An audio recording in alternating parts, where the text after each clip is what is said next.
Good evening, ladies and gentlemen. Welcome back to Online Racing League ORL, round number 8 of the season here at the Temple of Speed, where you want to be on a Sunday evening around Monza here in Italy. My name is Joshua Davis, back in the commentary box after a little bit of a week out last week at Silverstone, but I am on a familiar side with Joanna Brito. Joanna, how are we doing there? Hi, Joshua. Joshua? I don't know. I can't do the same. Nah, just kidding. Good evening, everyone. Welcome to ORL and to Monza. Let's go to Italy. Absolutely. So let's have a look at the track guide for you. This is where we'll be racing around tonight. It's absolutely beautiful. There's no need for any introductions around Monza. It's a classic. It's beautiful. 3.599 miles, 5.793 kilometers, 11 turns. Really fast circuit. It's the fastest on the calendar by quite a while. The slowest corners really coming into 1 and 2, maybe 4 and 5. A load of very famous corners into the Lesmos, 1 and 2. Absolutely fantastic pieces of driving that can be had here, and it is always a thriller. Into the last race of, last race at round 7 at the Silverstone British Grand Prix. It was this man once again, Danny Berezny, 5-4-5 in every race he's competed in this season. Gets the race. We're not here tonight, so it is the likes of Chanik Inchi, who finished 4th last time, that can definitely pull on a few of the strings to try and claw back some of that championship advantage. Fassi was 2nd last week with Daniel Clichin, 100% record in podiums. There's only 2 races. He's been absolutely one of the fans' favourites for these past 2 races. Medestro Mena was 5th alongside Jan Haladej in P6. Gianpedro Giugiano was 7th for Aston Martin. Milan Mea in 8th for Haas, getting some good points once again for them, with Jakob Rosetsu in 9th, and Mr. Hardy was in P10.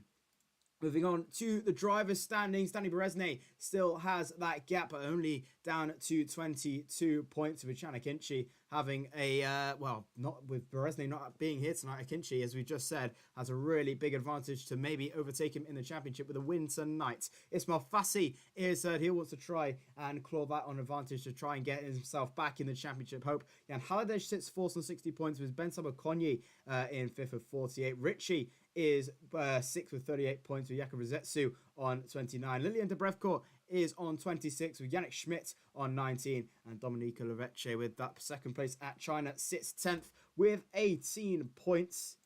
In the constructors, then, it is a similar story. Alfa Romeo are looking pretty tasty once again, 160 points. Placed to Alpine's 104. Once again, they can really cut that down tonight. Mercedes sitting 3rd, with McLaren 4th, and Red Bull 5th. That is a really interesting battle there, 3rd to 5th. Really, really close all the way through the top, 3rd to 5th, separated by 8 points. Williams sits in P6 on 31. Aston Martin sits on 27, with Ferrari P8 on 20. Haas now overtake AlphaTauri with 9, and AlphaTauri sits rock bottom by only by 1 point on 8 points. So this could be an absolutely incredible night of racing, Joanna. Chanik Inchi, with only a few rounds to go, can maybe take the lead in the driver's standings with a win tonight. Do you think he can do it? Oh, I think he might. Ismail Fassi, because he for sure will want to close that gap as well, and he's in a very good position to do so. Absolutely. So I think we're about to get ready into qualify. Now we'll head on over to the gameplay machine. There it is. It is absolutely beautiful. Once again, Monza, one of my favorite tracks on the calendar, without a shadow of a doubt. It is really, really nice around here. Very, very fast circuits, which is what you like in a race, of course. You want those fast flowing corners. Maybe a few exceptions, a few DRS trains might be happening here, but with the gap, with the drivers we have here, we might be seeing overtakes left, right, and centre. We'll have to wait and see who will be the first person on track tonight. We'll say hello to a few of our drivers tonight. We have Felipe Sousa back in the McLaren, of course. Daniel Cletion makes his return as well for Alpha Tauri tonight. Let's see if they can get a podium tonight. Daniel Cletion, of course, on a 100% record on podiums. He can probably do it again. Christoph Seller as well comes back for Alpine. It's been a while since we've seen him. Also, Samuel Bean is back at Aston Martin. It's wonderful to see them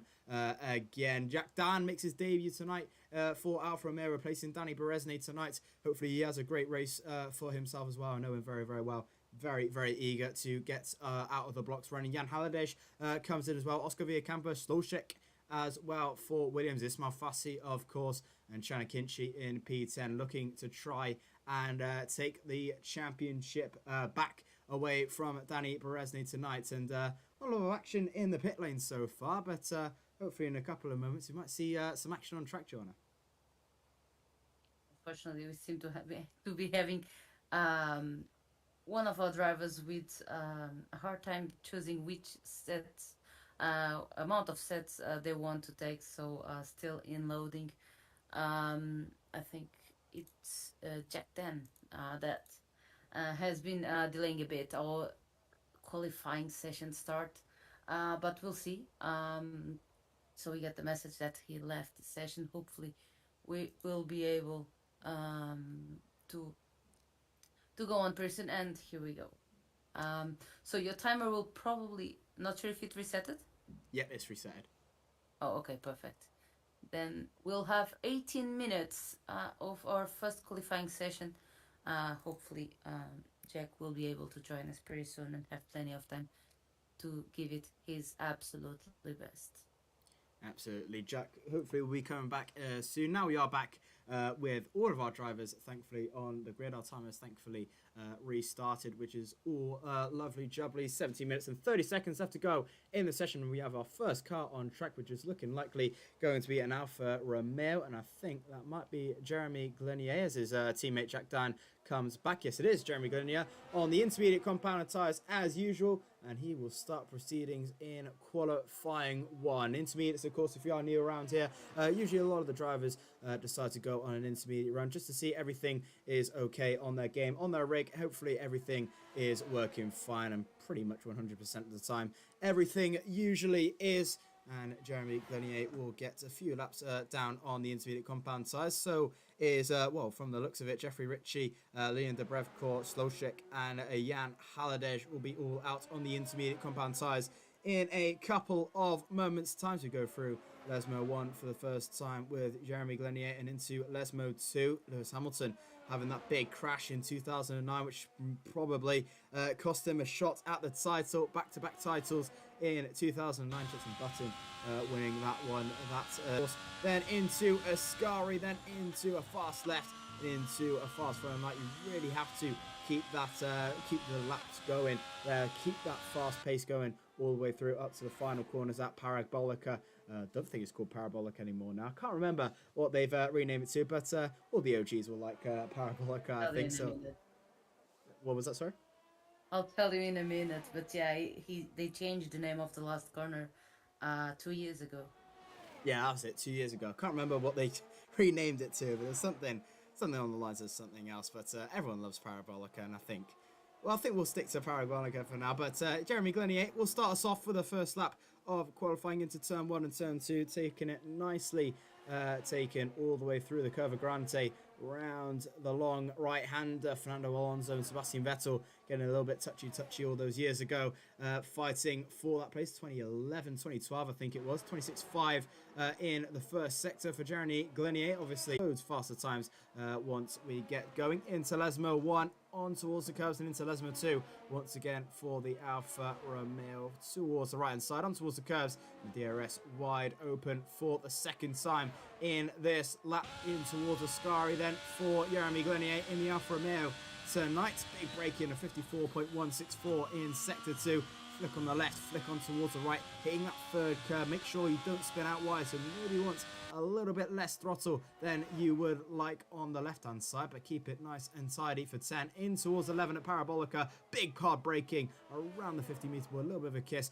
Keep it to the left-hand side, then cut back in to the right-hand side, and across the line comes Jeremy Glenier, and across the line he will come to do a 121.927 on the intermediate compounded tyres, and I think it'll be Jeffrey Ritchie who'll be coming towards the line now. He's coming towards Parabolica now in the Ferrari. He comes back this season as well for the Ferrari camp. Big break in towards Parabolica. Once again, can he beat Jeremy Glenier's time on the intermediate? So a 121.9. Coming towards the final couple of corners now for the Ferrari. DRS wide open in a couple of moments' time. Across the line, a 22.252 for Jeffrey Ritchie, as the first couple of intermediate laps will come very, very shortly. No one attempting the softs just yet. No attempts in the softs, as we see Lilian getting out of Alboreto, which is the new name for Parabolica in the last corner of Monza. So in honor of Michel Alboreto, a 5-time Formula 1 Grand Prix winner, that it's now honored in this very historical circuit. Alboreto, I'll call that for it now. I'll make a note of it so I don't forget. Otherwise, I'll just be forgetting. I'll call it. The note here, because it's been many years of calling it Parabolica, and I'm very sorry for Alboreto, but I'm not sure I can adapt just yet. Well, we'll be a learning curve altogether. It'll be a learning curve for this whole entire stream. There we go. Jeffrey Ritchie just finishing his lap now. Samuel Bean just behind him. He's just come out of the pits there. So follow him or on board as he comes towards Alboreto now into a little bit of a flick on the right-hand side of Alboreto / Parabolica. Around the final corner comes Samuel Bean to start his first flying lap of qualifying 1. Yellow flagged in Sector 3. Someone just prepping for their laps. 12 minutes, 30 seconds left to go in the session, so still plenty of time for those soft compound tyres runs coming in. Going into Q1 then, obviously we're coming into it a little bit blind with how everyone feels about Italy, but going on recent performances, who do you think will probably be your shot for pole position tonight, Joanna? Well, you'll have to give the prediction to Chenna, of course. Our best positioned driver in the championship, and has been fighting for pole with Dani Beresni most of the races. Of course, we've seen Jan Halades doing something, some laps very interesting as well. So he's a name that should be around the front row. And of course, Ismael Fassi still hasn't come out of the pit lane, but when he does, I'm pretty sure he'll be doing it quite fast.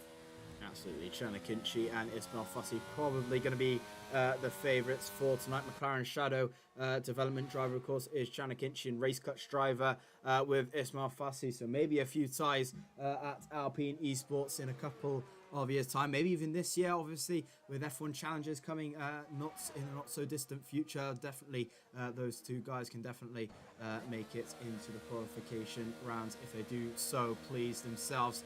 But yeah, you'd probably have to give it your money for the likes of Ismael Fassi and Chenna to be up top there. A few poles between them this season already. Crystal Sella, another one that can definitely get it into Q3. Tony Roche as well. Not had a great record in qualifying, but when he can get a lap together, he can get a lap together. We saw that in Canada, of course, on his little stint on the softs near the end. He was absolutely flying and rewarded himself with P2 in the end. Jan Halades, of course, took pole position at Azerbaijan. An absolutely dominant display that was by him, and his only win so far this season, and I think probably the second or third clean sweep we've had this season. Pole position, fastest lap, and of course the win we're talking about. But speaking of which, we have Solcheck out on track alongside Andreas Lopez, a new Parnell Racing driver, of course, for Alpha Tauri. Hopefully all the guys back there will be watching this race tonight, cheering him on. Also Istvan Pukki as well joins the team also, so he should be really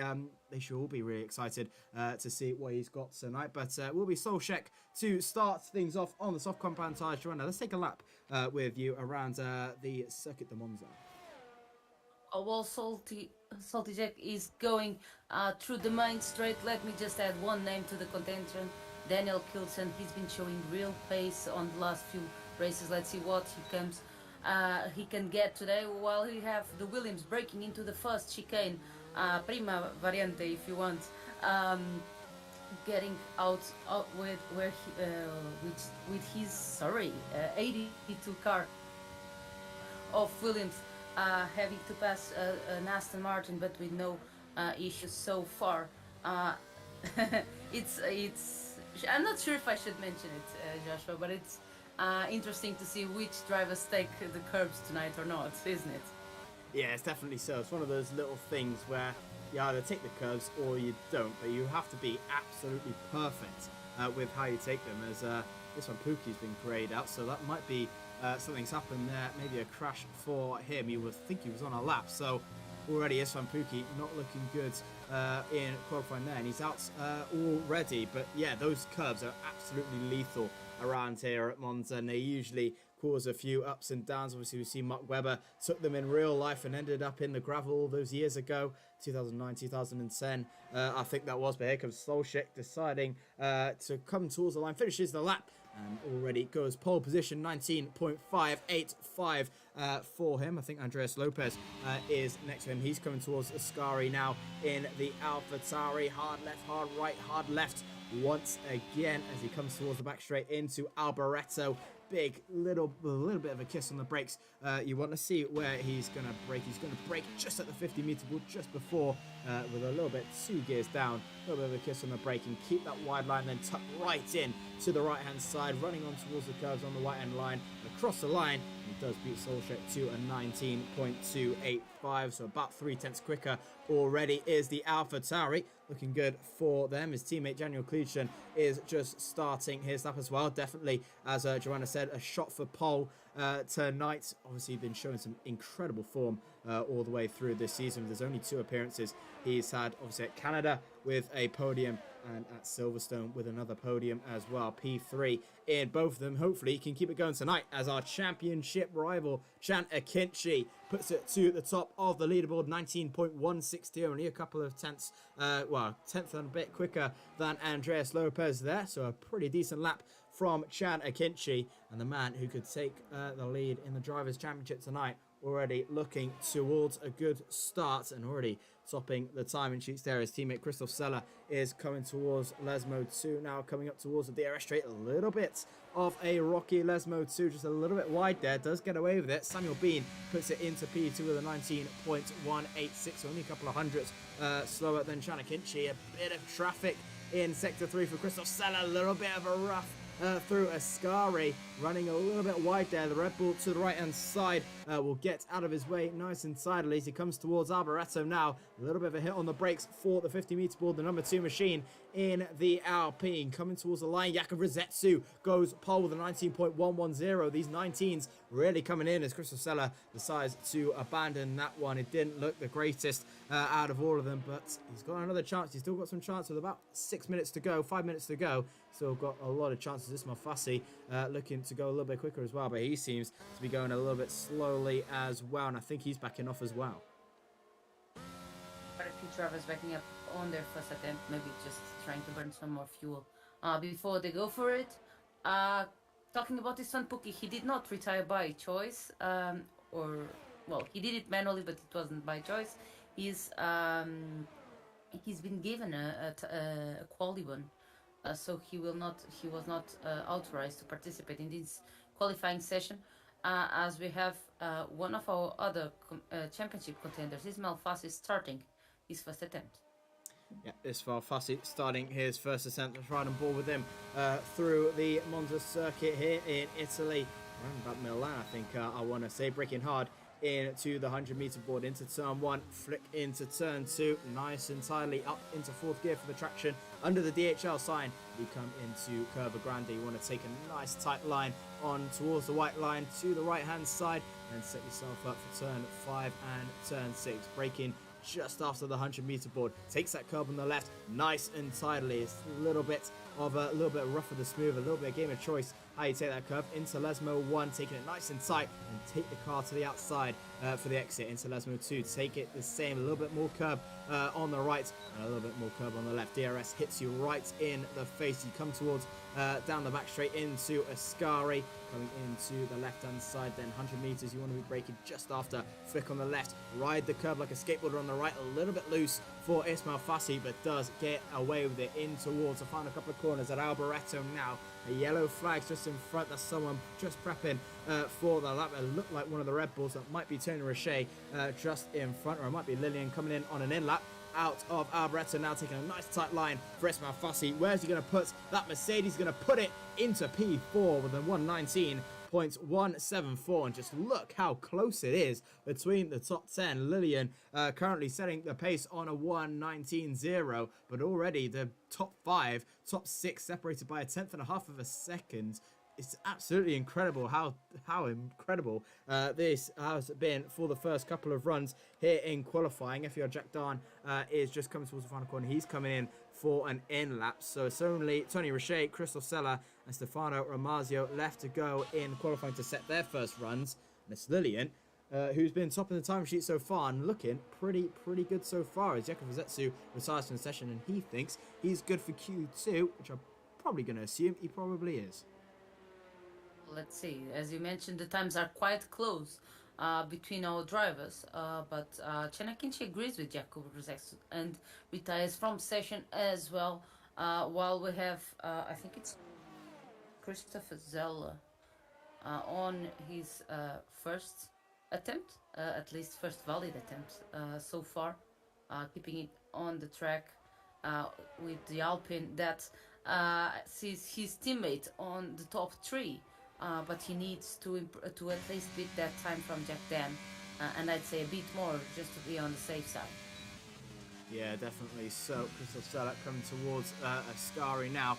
Much nicely taken this time around. Ascari was a little bit rough on his last attempt, but it's nice and tidy now as he comes in towards Alboreto, braking at the 50-meter board. Guide it towards the right-hand side. Ismail Fassi agrees with the top 3. He retires from the session thinking he's safe. Probably is, as he comes towards the line. Here comes Christoph Sella. Where can he put that Alpine machine? He can put it on the front row. Christoph Sella into P4, 19.070, and only about 18 thousandths slower than Lillian there. Absolutely brilliant times we're being treated to so far. With 2 minutes left to go in the session, it's Jack Darn, Jeffrey Ritchie, Tony Roche, and Stefano Ramazio who are on the benchmark for elimination. Tony Roche and Stefano Ramazio yet to set a lap time. Roche, however, is just starting one, or just about to finish one. He's just starting one now. Coming in towards Curva Grande comes the Red Bull. Had a really good string of results so far with P2 at Canada, as he comes to a 26.037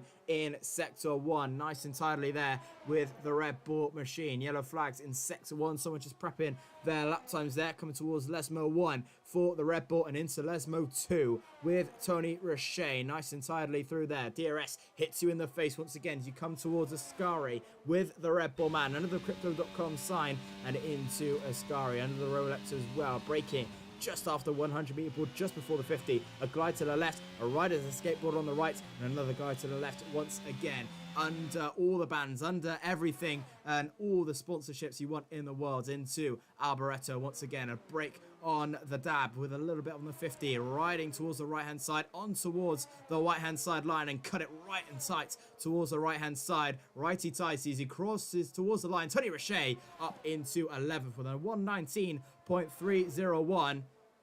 He's cutting it fine, Joanna. Yeah, but at the same time confirming that Ismail Fassi's, Chen, Jakub and Lillian's decision to retire, and Christoph now, were safe, with quite a few drivers preparing their last attempt at the moment. Let's see, it's the final shootout for the top 15. We have 4 drivers at least that will have to improve their times. Definitely so, and I think Stefano Ramazio has decided to abandon his first run. He's going to have to go for a second one here in qualifying if he wants to see himself through. Daniel Cletion, the man who's been absolutely on form so far, goes P3, beats Jakub Rosetsu by 1/1000th of a second to a 119.109. and that is absolutely incredible. Definitely one of the new up-and-coming talents in F1 esports recently, and can definitely pull a few strings and maybe attract a few more bigger teams in the sport of esports. The checker flag is now out here as Lethal Sniper, currently P8. He will not be doing another run. Everyone else is on for one, apart from Andreas Lopez. He's in the pit lane. Here comes Oscar Villacampa, who's up in sector 2 by just about a tenth as he comes towards Alboreto now. Flying towards the right-hand side comes the Haas driver, currently in P9. Had a topsy-turvy season so far. He could do with a good result here in qualifying across the line. He will go and into P5 with a brilliant result there. 119.120. Very, very nice indeed. His teammate Milan Meyer crosses the line now. He goes up into P9 with a 19.215 as the times get shorter and shorter and shorter. Jan Halliday is crossing the line now. Jack Darn goes P14 with a 19.380. Here comes Jan Halliday. What can he do in the McLaren? He can put it on pole position and break into the 118s. It's an 18.996, and he will take that all the way to the bank, and it's Jan Halliday into P1. Jeremy Glenier is out of qualifying. Felipe Sousa needs to improve as well. So does Slowcheck, and so does Stefano Ramazio. Slowcheck cannot improve. He's P18. Where can the Brazilian of Felipe Sousa find the times? He comes towards the line now. Can he get himself out of Q1? No, he cannot. It's a 119.408. Not enough for Q2. Ramazio does not improve either, and it sees Jan Halliday on the top step of qualifying, and we say goodbye in Q1 to Felipe Sousa, Jeremy Glenier, Slowcheck, Stefano Ramazio, and Istvan Pukki, who has a qualifying ban, but Jan Halliday back on top in Q1. I saw he preparing this final attempt. Really nice preparation lap, although there was quite a few cars around him, but he managed to burn the fuel that he needed. Probably practicing for the next couple of sessions in this qualifying. But yes, we have a McLaren on the top of the sheets, and the McLaren on the top of those eliminated, with Felipe Sousa being the first out.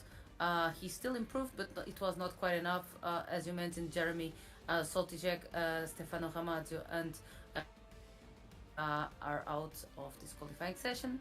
We'll see more of them in the races.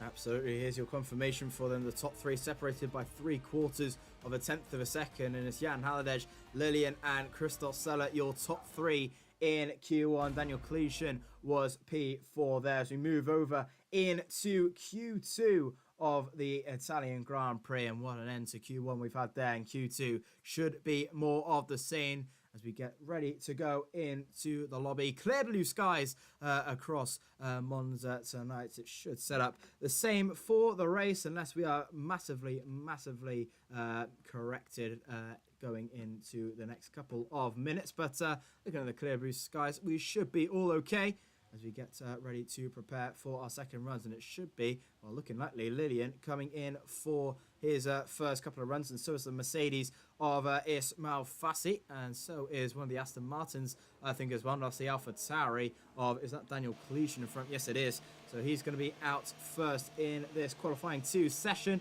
As into the lights he goes, and out for our second qualifying session of the Italian Grand Prix. It was Jan Halliday who topped qualifying 1 to start us off, who will qualify for the shootout of Q3, and the times might get a little bit quicker. We've just got into the 18s there with Jan Halliday, 18.996998. I think his lap time was there. You think we'll probably get to the maybe a little bit more higher 18s going into this, maybe like an 18.7, 18.8 going into Q3, Joanna?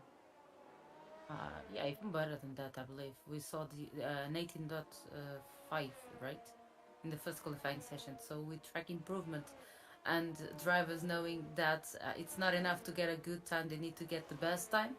Yeah, I think we can get even better than 0.7. We'll have to wait and see. Daniel Cletion will be out first of all in this qualifying 2 session as he preps his lap time through into Ascari under all the banners. A lot of overtaking opportunities can be done here, and AlphaTauri has won once in real life. Pierre Gasly with that absolutely incredible race back in 2021 from P10 on the grid, and his one and only race win that he's had in his career so far. But Can an AlphaTauri maybe remake history tonight with a win in 2023? Can either go to Daniel Cleation or Andreas Lopez as we get started for our first lap in qualifying 2 then. Here comes Daniel Cleation into turn 1 and into turn 2. Very nicely taken out of there as you come into Curva Grande of 3. Nice and tight towards the right-hand side line as he comes towards the right-hand side of Curva Grande and into turn 4 and turn 5.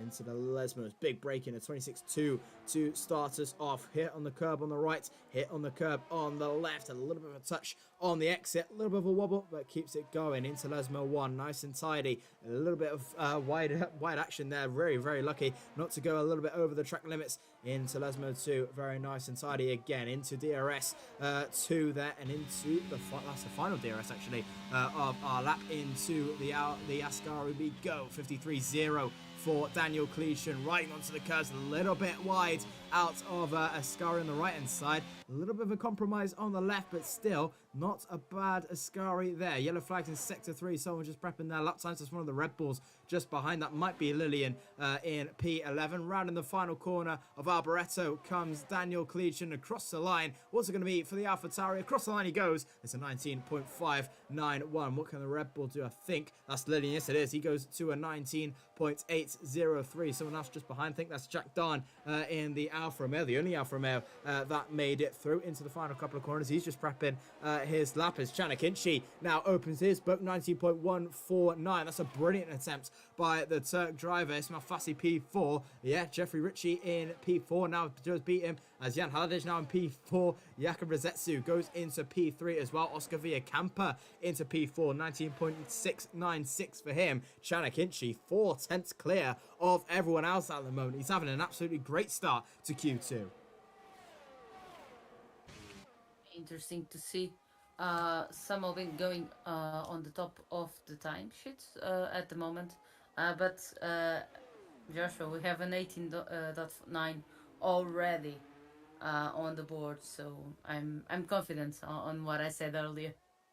We absolutely are, and Samuel Bean already rocking the timing sheets there, blowing us away. 18.913 for Samuel Bean. A beautiful lap time from the Aston Martin driver who we haven't seen quite a bit this season. He's come back at Italy, which is always nice. He's always a really, really top driver on his day. Can definitely do well, as we've just seen that a little bit of a spin out of Lesmo 1, similar to Lewis Hamilton, but keeps it going and has not lost a wheel out of it. It doesn't look like a front wing either, so he'll keep going on his in lap, and we'll see him more. Ooh. And we had Ferrari losing it in the Alboreto. I think, of course, it's Jeff at the moment, but Little Sniper was on a fast lap and had to completely take avoiding action, and with that aborting his attempt.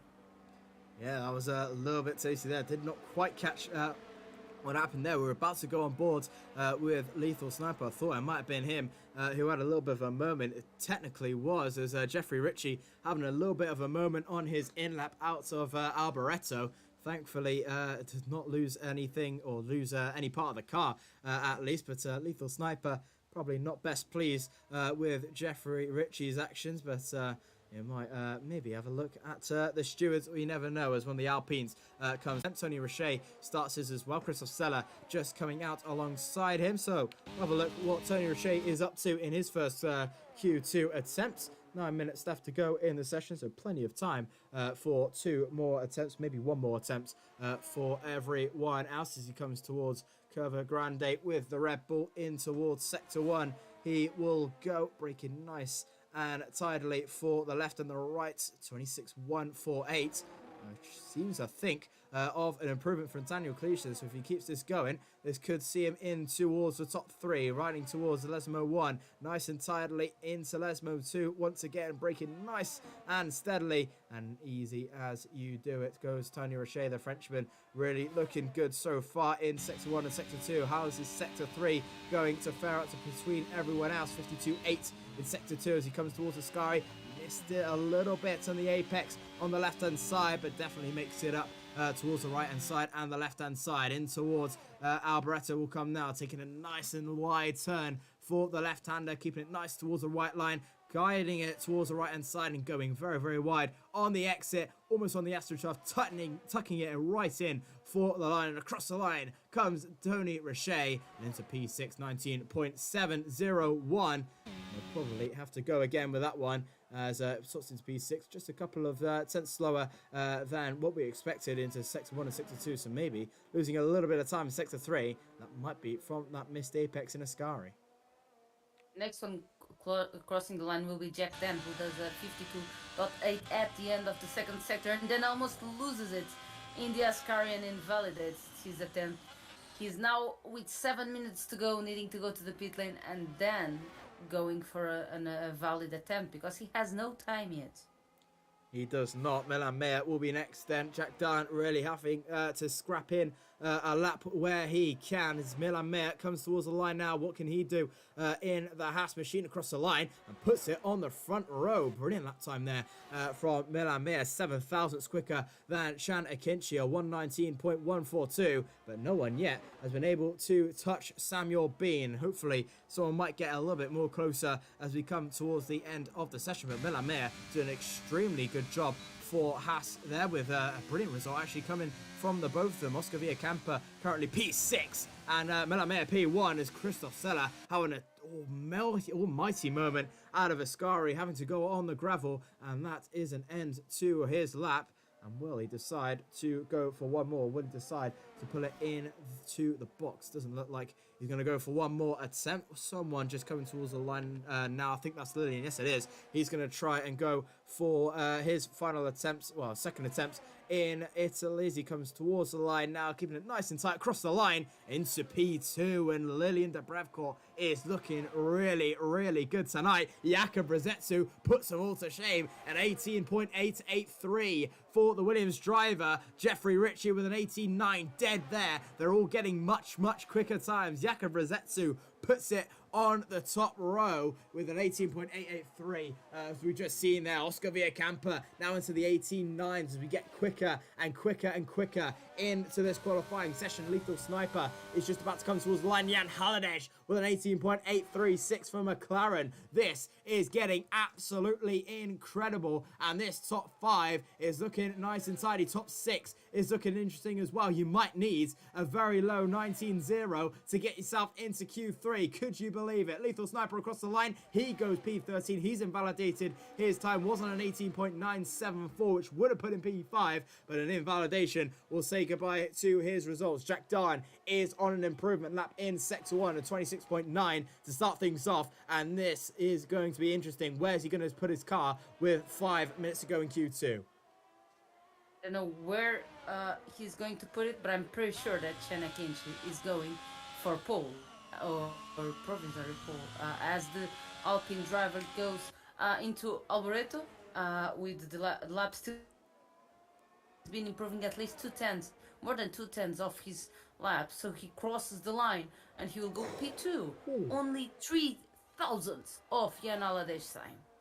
That is so close for Shanna Kinchi, and these two could have an almighty battle going into the race. 3 thousandths of a second separating Jan Halliday and Shan Akinci in this qualifying session. Jack Darn will come into the box. He decides to abandon his lap. He's going to need something in these next couple or so minutes if he wants to see himself into Q3. Ismail Fassi, Christoph Seller, Ismail Fassi is in the danger zone, and Christoph Seller, Lethal Sniper, Andreas Lopez, and Jack Darn need to put a time on the board. They're yet to do so. Christoph Seller is currently on an outlap at the moment, so he's doing...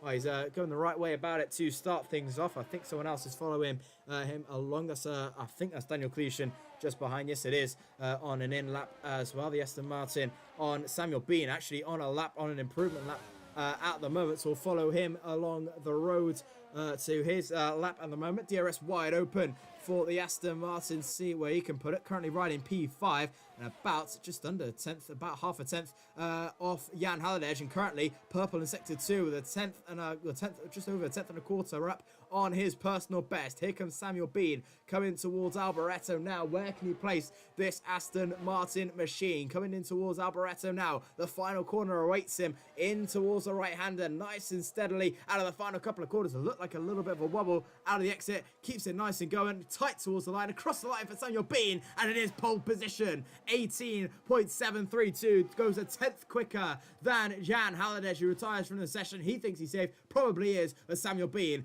gets a 10th on Jan Halliday, and we're into the 18.7s.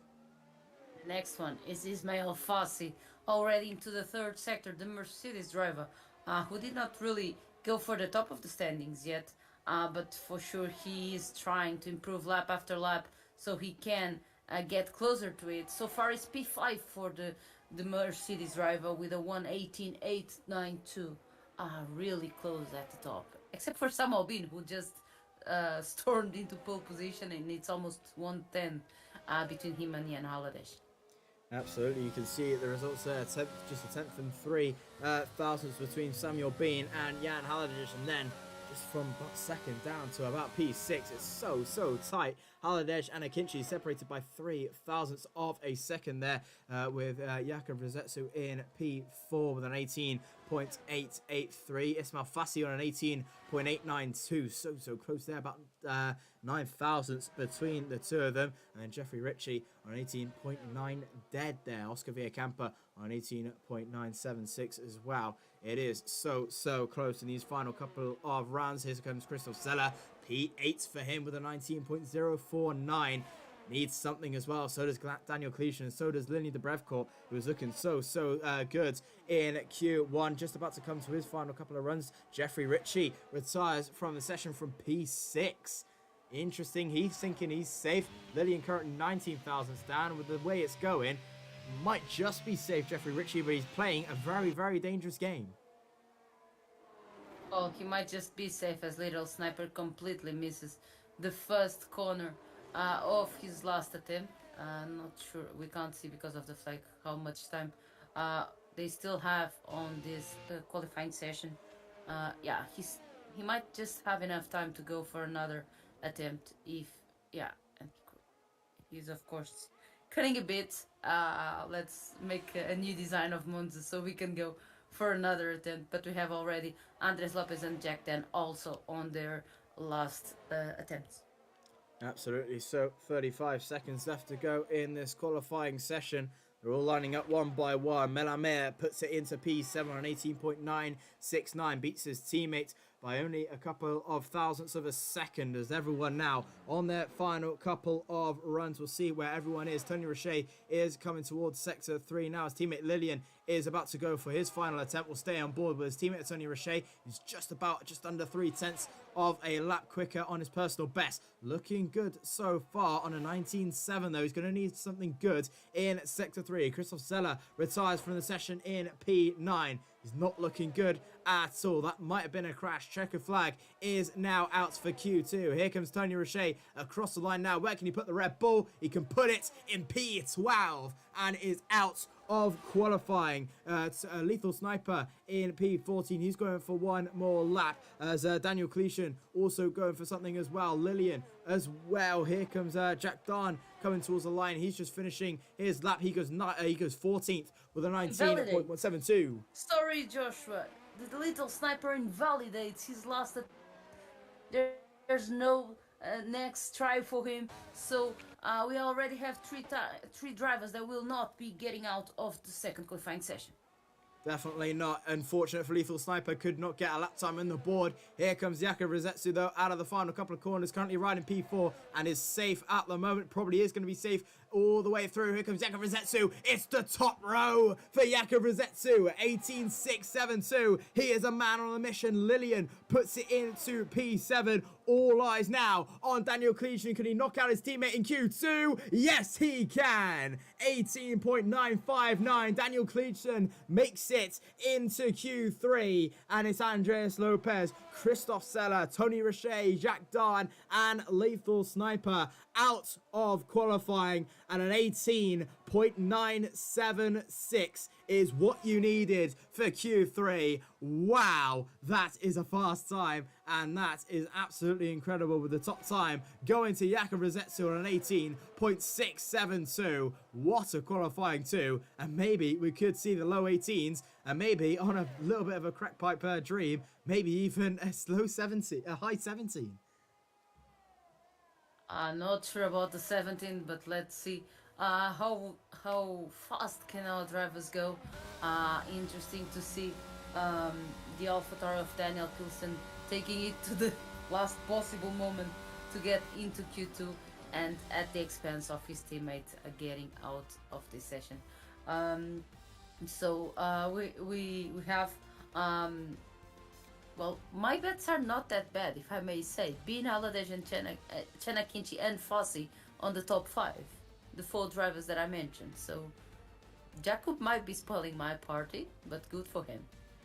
Definitely so. Here comes the results from Q2 then, as Jakub Rzetsu taking the top step, 600ths of a second to Samuel Bean in P2, Jan Haladesh 3rd, with Chena Kinchi in 4th, Fassi 5th, Richie 6th, and Lillian in 7th. Daniel Cleason is 8th, with Milan Mayer 9th, and Oscar Villacampa in P10. And Andreas Lopez, Christoph Seller, Tony Richet, Jacques Darwin, and Lethal Sniper are out at Q2, 11th down to 15th. As we see a Q3 appearance from all of these top 10. Daniel Cleason getting there once again. And we go into qualifying 3 here in Italy as the clouds start to darken ever so slightly. And our predictions for a dry race might be thrown out the window. And could this qualifying lobby be done in only a couple of seconds? We'll never know. It's still quite overcast at the moment, but there's always a threat of rain at Italy, as everyone pretty eager to get out and going quite imminently, with about 20 seconds already gone on the clock. Pretty much everyone going out now. One of the Red Bulls are first to go, and literally, yeah, everyone out of the pits right about now. Chena Kinchi got stuck in a queue there, as everyone now coming out of the pit lane. We'll see who is out first in this qualifying session. They all start preparing their laps. Now there goes Zetsu. I think it might be the way they're going out. It's going to rain. Yeah, well, everyone out in the first 20 seconds. So I think we might have rain on our hands. Samuel Bean just leaving now.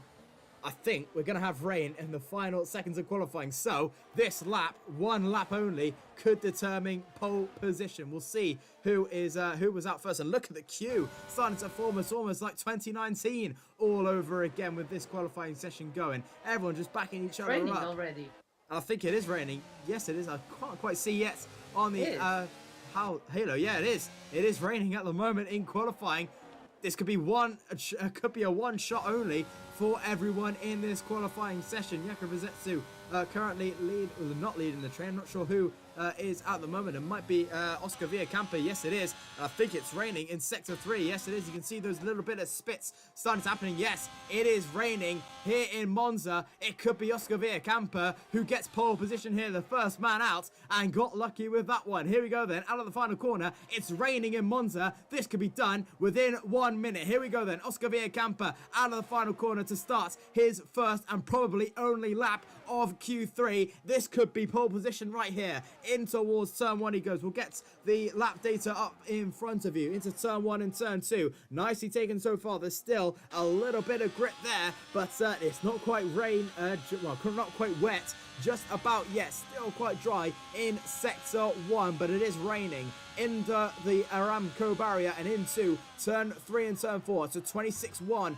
to start things off. A clip on the left and a clip on the right. Into Lesmo 1 then comes Oscar Villacampa, the Spaniard from Haas. Here we go then, out of the final couple of corners on Lesmo 1 and into Lesmo 2. Nice and tight for the right-hander on towards the curves. The DRS hits you in the face already as you come into Ascari. The FIA have not disabled DRS just yet, so it's only spitting ever so slightly. A 52.8 for Oscar Villacampa into the left of Ascari, into the right of Ascari, into the left on the exit, and now you've only got Parabolica left to go under the workday barrier into the final couple of corners for Oscar Villacampa. It's raining much heavier in Sector 3. Out of the final couple of corners, the Alboreto corner for Oscar Villacampa. Across the line he will go. A little bit of a wet one for Oscar Villacampa, but he crosses the line to a 19.484. Can anyone beat it? Here comes Jakub Rzetsu. He beats it to a 19.365. Milan Mayer is second place. Chena Kinchi is second place. Lillian is 7th. Daniel Cleason is 5th. Jan Halliday is 6th. Samuel Bean is 7th. Jeffrey Ritchie invalidated on his lap. So did Ismail Fassi. A little bit of contact there, I think, between Lillian and Jeffrey Ritchie. But at the start of things, it's Jakub Rozetsu who takes the top step so far in qualifying, and his one and only lap. That could be pole position right there by 0.5 of a second to Chanakinchi. And what a nightmare of a qualifying session for Ismail. He was not able to put his first attempt, dived into the pit lanes to try to come out as soon as possible, but that might be too late for DRS. It might just be Ismail Fassi. That might be the end to his qualifying session on a night where he could try and get himself back in the championship. Such an open door for him. So is Chanakinchi. This could be his one and only shot at a good qualifying result and a good result with only a couple of rounds left to go. Jakub Rozetsu on pole at the moment. If things get any better or any worse, he's on pole position for Williams. Chanakinchi will be very happy with that result. He starts on the front row in P2, but needs to try and leapfrog Jakub Rozetsu going into that one. And Ismail Fassi is out. He's out of the box. But is it too little too late? It might just be, Joshua. It might just be. Of course, Jeffrey Ritchie opted to go for a second attempt in a row, but he ended up with no fuel for the end of the lap and having to go down to the pits with no time. So Ismail Fassi might at least salvage that 9th position. And of course, DRS disabled. It's raining. It's rain grip on the track. So although he will not have DRS, it's not the worst part. The worst part is he will have no decent grip. Absolutely not. The best Fassi can do is going to be P9, unless he can find something, which I highly doubt he will, with Lillian, as Jeffrey Ritchie preps the inters. And yeah, that's an invalidation. He's only on his outlap at the moment, though, is Ismail Fassi, unless he wants to try and go into the sub, unless he's deciding to finish it. But Ismail Fassi, with a little bit of bad luck, rubbing in Q3. Wasn't expecting it to rain. Everyone went out quite late. He's going to try and go for this lap on the soft compounder tyres. And there's pretty much little to no grip out on track right now. The DRS has been disabled as he comes into turn 1. Sorry, Joshua. Is this Brazil all over again? Everyone on the softs except for a Ferrari. Yeah, this is going to be a little bit of a misunderstanding. Jeffrey Ritchie setting those 2022 vibes from Brazil. He might have Mattia Bonotto as an engineer. He's obviously looking for a new job. Here's Mattia Bonotto. So Jeffrey Ritchie has got a new engineer, and it's not helped him at all. We've got a replication of 2022, the Brazilian Grand Prix. As currently seeing Jakub Rozetsu on pole position. Could be Kevin Magnussen in disguise. Jan Halliday retires from the session. Milan Meyer retires from the session. Everyone pretty much retired from the session now. Oscar Villacampo retires as well. Samuel Bean on an outlap on the softs for some reason.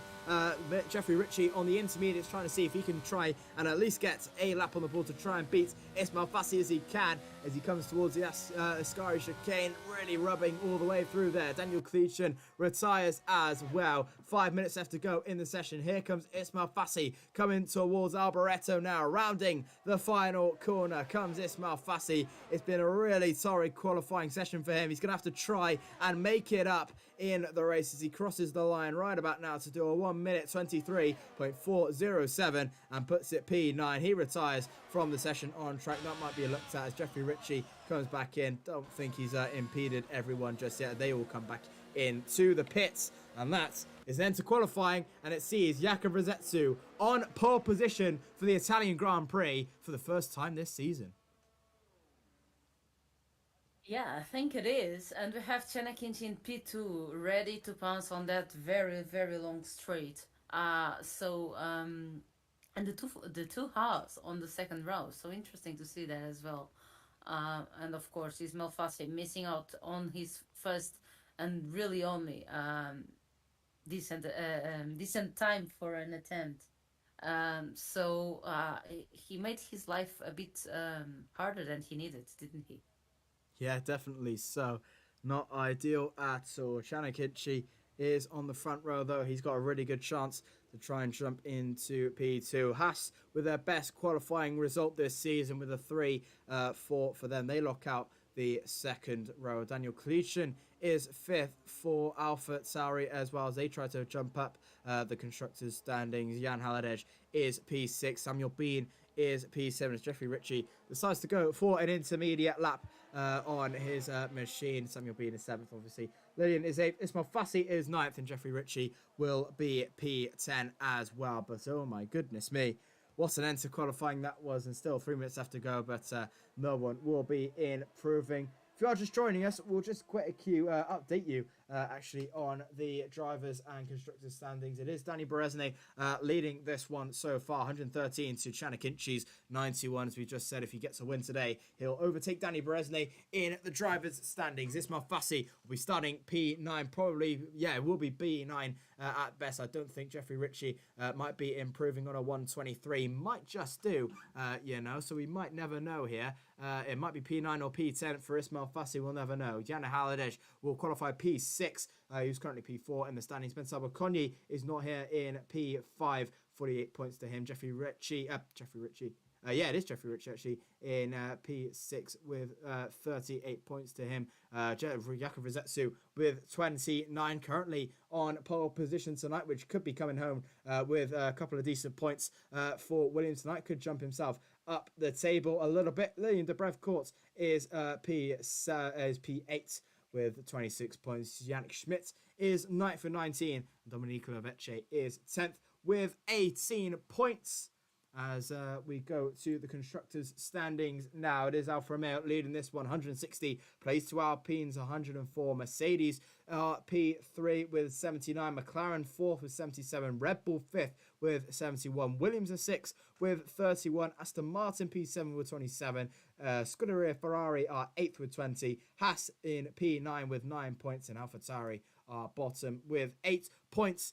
And Haas could be doing with some pretty decent results if it stays like this. We'll quickly flick over to Jeffrey Ritchie's attempt on the intermediate compound of tyres. Let's see how he does going into the Lesmos, if he can try and beat Ismail Fassi's time. I'm not sure if he will. It's gotten much wetter than it was when Ismail Fassi completed his time. So he comes towards Ascari now, with the Ferrari man coming into Ascari in towards the left and in towards the right once again. Here comes Ritchie at 55.7 in sector 1. Hop on the right, hop on the left out of the exit. Nice and tidily as he comes towards the line now into Ambarello chicane as Samuel Bean retires from the session. Chanakinchi will be the last one to retire as well. Here comes Jeffrey Ritchie out of the final corner. Does he beat Ismail Fassi to P9 or will he stay P10 across the line? For Jeffrey Ritchie, it's going to be close. It's going to be P10. Jeffrey Ritchie with a 1:24.092 and crashes out of the session. And we will be getting ready to go for the race actually as Chanakinchi retires. There it is. There is your results from Q3. It is Jakub Rizetsu on pole position by 0.5 of a second to Chanakinchi in P2. Melamea is 3rd for Haas as they lock out the second row with Oscar Camper in P4. Daniel Kleitschen is 5th with a 19.4. Jan Haladej is 6th with a 19.5. Samuel Bean is 7th with Lillian Dobrev Court in 8th. Ismail Fassi is 9th. And Jeffrey Ritchie is P10. And that was a pretty big touch and go in the last moments of qualifying, Joanna. Yeah, unfortunate for Jeffrey, he didn't have the fuel and still tried to go for that second attempt on the same compound, and that might have cost him P9. But of course, I saw Ismail Fassi also complaining that the game hold him on the pit lane. The issue that we saw at the beginning of the third, all the drivers on the pit lane, unfortunately with the first box, the Mercedes driver being overtaken by the rest of the grid, and with that compromising a lot his qualifying session.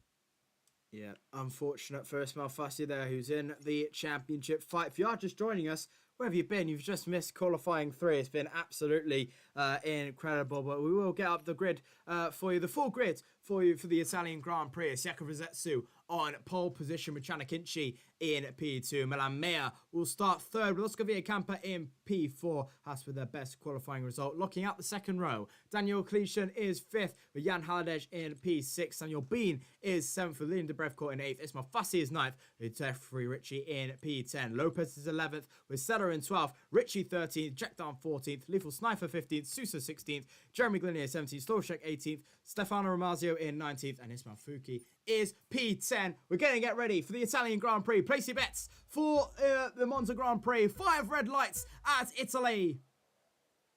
They go out and we're racing in Monza. There we go. The lights go out and we're racing once again. Good start from Jakub Rizetsu. Already getting the jump on Chanakinchi. Look at Milan Meyer trying to get into the inside. Almost 3 wide. Chanakinchi, 5-second penalty for Felipe Sousa. Already it's Jakub Rizetsu who leads into turn 1. Could it be Milan Meyer into turn 2? Not quite, as Chanakinchi just holds on. They're 2 wide with Daniel Cletion and Oscar Villarcampa getting all involved. Pretty decent start and a fair start from everyone. Felipe Sousa with a 5-second penalty, not sure what that was for, as they all get away nice and tidily as Jakub Rizetsu leads with Chanakinchi P2, Milan Meyer is third with Oscar Villarcampa in P4, Daniel Cletion is fifth, Bean is sixth, Fassi is seventh, as Stolshek and Lethal Sniper getting away, as so is Jeffrey Ritchie getting the job done on Ismail Fassi. Clear blue skies at the start of this one, with Jakub Rizetsu bolting away by about 0.6 of a second into sector 2.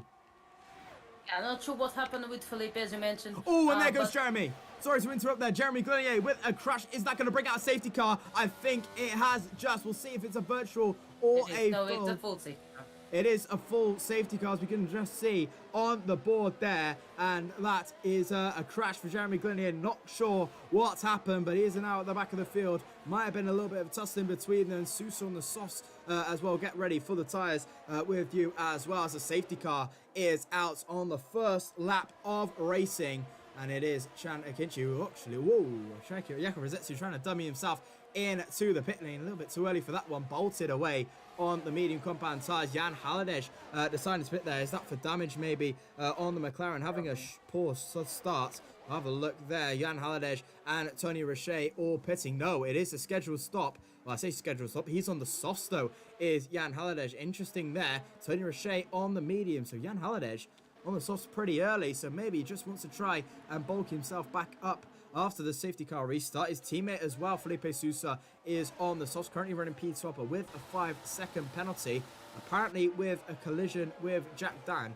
Not sure what has happened, unless he can maybe try and get that removed at the end of the race, but pretty interesting already. But we'll see what the tyres everyone else is on. It's Jakub Rizetsu on the mediums alongside Samuel Bean, Jeffrey Ritchie, Stolshek, the Lethal Sniper, and Isvan Pukin. Now Tony Roche as well. Everyone else on the hards apart from Felipe Sousa and Jan Haladej, who are on the soft compound tyres. The safety car is out on the first lap of racing, and it sees the Alfa Romeo of Jeremy Glinier out of the race, with Alfa Romeo out on the points at the moment, with Alpine 2nd and 10th. It's not a bad strategy going for the softs now, since the hards won't last the whole race. They'd always have to do another stop, so getting on the softs makes them more probable to overtake someone while the cars are still together when this safety car ends. So good strategy from Jan, I'd say, since he probably had to stop. And of course Felipe might have been counting on this early safety car, or just angry with his qualifying position and trying to go for a race, gaining some positions on the race start. Regarding the contact between him and Jack, I was on board with Little Sniper, who was side by side with Jack then, and Felipe Sousa went for the right side of those two. But the penalty was before, so probably a contact on the rear of Jack Dan. But it was a small one for sure, because I didn't see the Alfa Romeo moving just too much. And then of course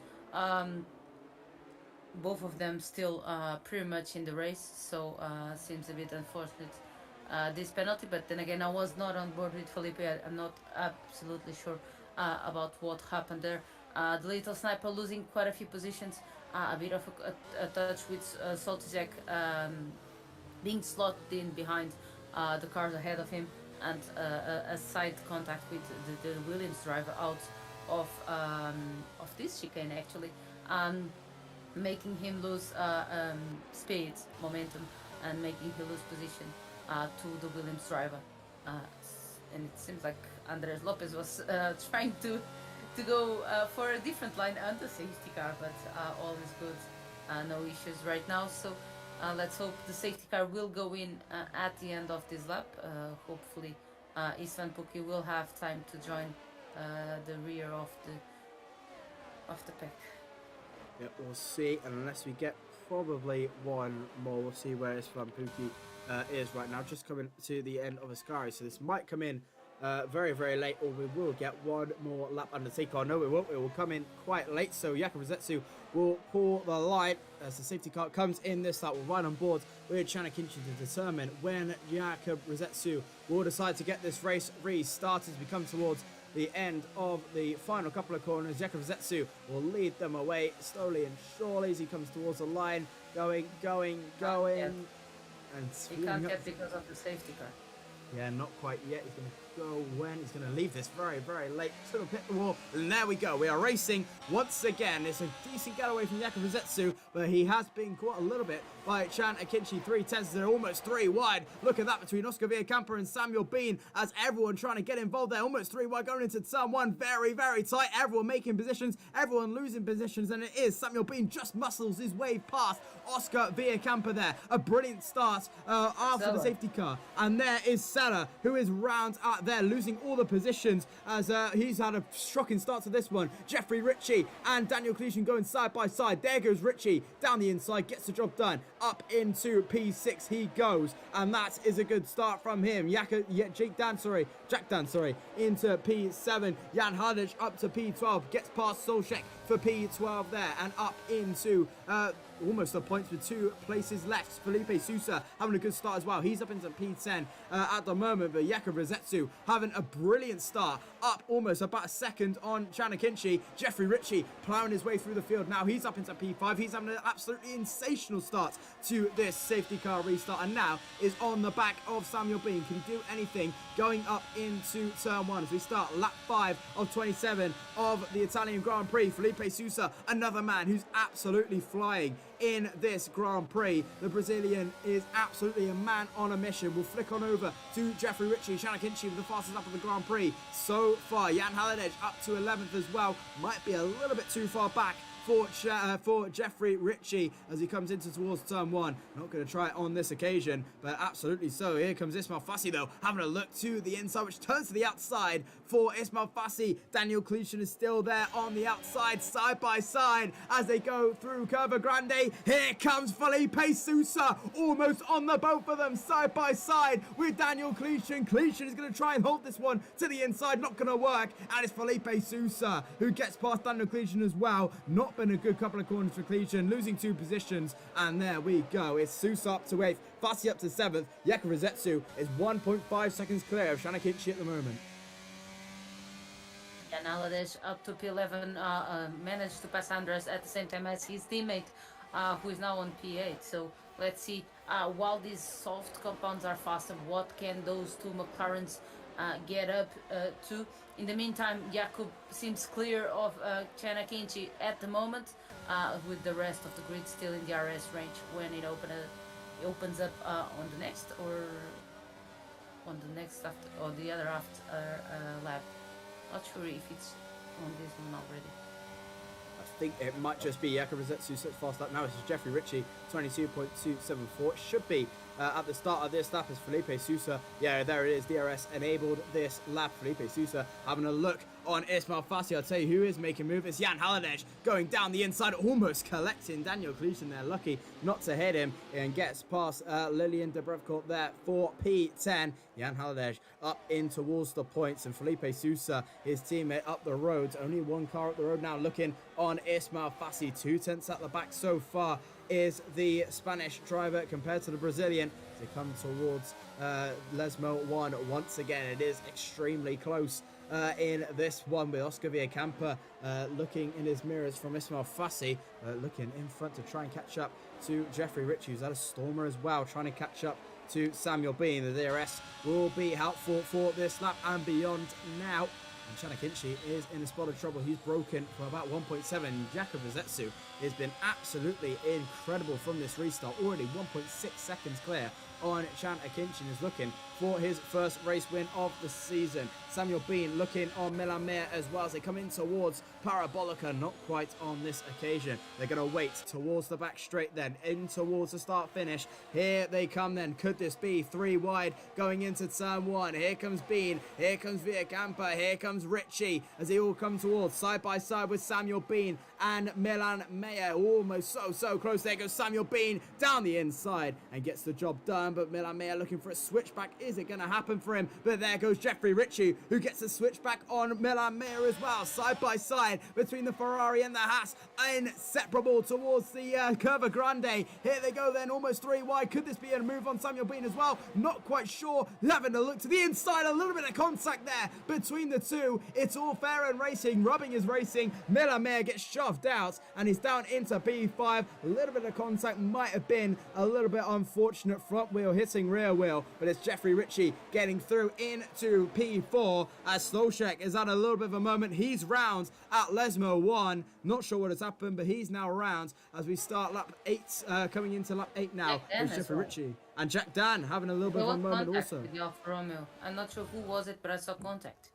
It is big contact as he's round as well. I think Ramazio as well may have been in that one, not quite sure. Slowshek and Jack Dan around at Lesmo 1 and Lesmo 2. Jack Dan not having the start he wanted to this season at all. But Jeffrey Ritchie having a stormer at this one as he's already on the back of Samuel Bean, who will have the DRS as Daniel Cleash. And there goes Felipe Sousa into the pits at the start of 8, and a 5-second penalty for speeding in the pit lane. Not what he needed at all. So Softs starting to die already on lap 8 as he will try and go to the end now. Might not be the worst ideas. If there's another safety car, he's right in this and doesn't need to pit again. If he can try and catch up, he's definitely got this incredibly right. So, as Jan Halic decided to go 1 lap later than Felipe Sousa. Here we go then. Samuel Bean, a little bit rough out of the exit. And there goes Jeffrey Ritchie, not hanging about down the inside. Goes Ritchie. He's been spun round. A little bit of contact there. Oh, no ghosting either. Oh, goodness me. That is huge. And Jeffrey Ritchie's out of this Grand Prix. Jeffrey Ritchie is out at Lesmo 1. Safety car deployed. Big incident between the big runners. Daniel Cleash involved as well. Jeffrey Ritchie having a look on Samuel Bean, who was looking vulnerable, and that is a big moment. He's lost his front wheel, and that is Jeffrey Ritchie out of this Grand Prix, and the safety car's deployed again.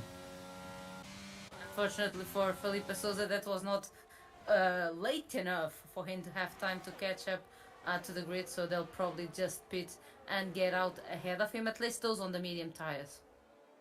And of course his teammate.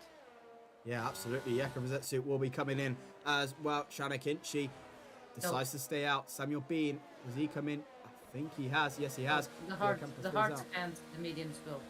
Yeah, definitely. That's what we're probably expecting there. Everyone on the mediums, apart from the hards, actually. Meyer is deciding to pit from the hard, so he's probably the only one. No, Chris Osella, Andreas Lopez and Stefano Ramazio also pitting as well for the mediums. That is for front wing damage as well, though. So, that could go to the end for Milan Mir. It might just be 18 laps on the mediums. It's tough. It's going to be tough, but he just jumps to Stefano Ramazio as well there. But it's going to be tough, but it could be possible. So, top 9, or top 6. Bottom 6 pits for the fresh compounded tyres, leaving Isvan Pukki, Lillian, Fassi, Villacampa and Akinci yet to start. Actually, Pukki has stopped, so only the top 4 are yet to make a pit stop in this Grand Prix. Felipe Sousa comes into the pits as well. So does Daniel Cleash for fresh, for a fresh front wing, I think, as well. And that was a really unfortunate moment for Jeffrey Ritchie, who was looking so good, and ghosting just not on his side. And that was that for his race, and collecting a few people as well. It's a ballsy move down the inside into the Lesmo 1. He thought it was on. It was sort of on, but until it wasn't. And as unfortunately the end to his Grand Prix.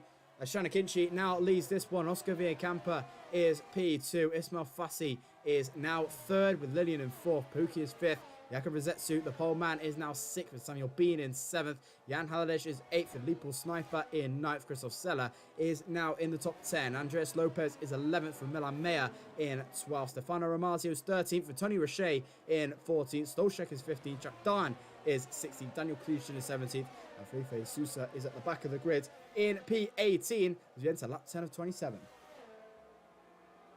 Interesting to see what will happen to these top 5 who haven't stopped. Istan Poki has stopped, but I don't think those hearts will go to the end.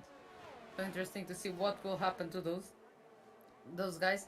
The good part is that we have Chenekinchi and Ismail Fassi close together again.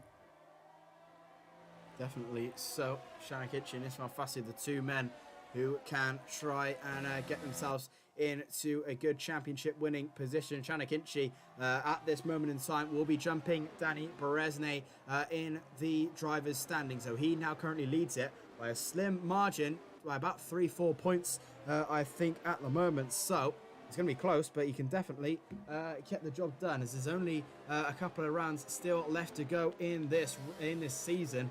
And Chenekinchi with a load, with some decent points going to him, we can definitely try and get the good stuff going along. We'll have a look at exactly how much points he will lose now, as we do 22 minus 25 minus 3.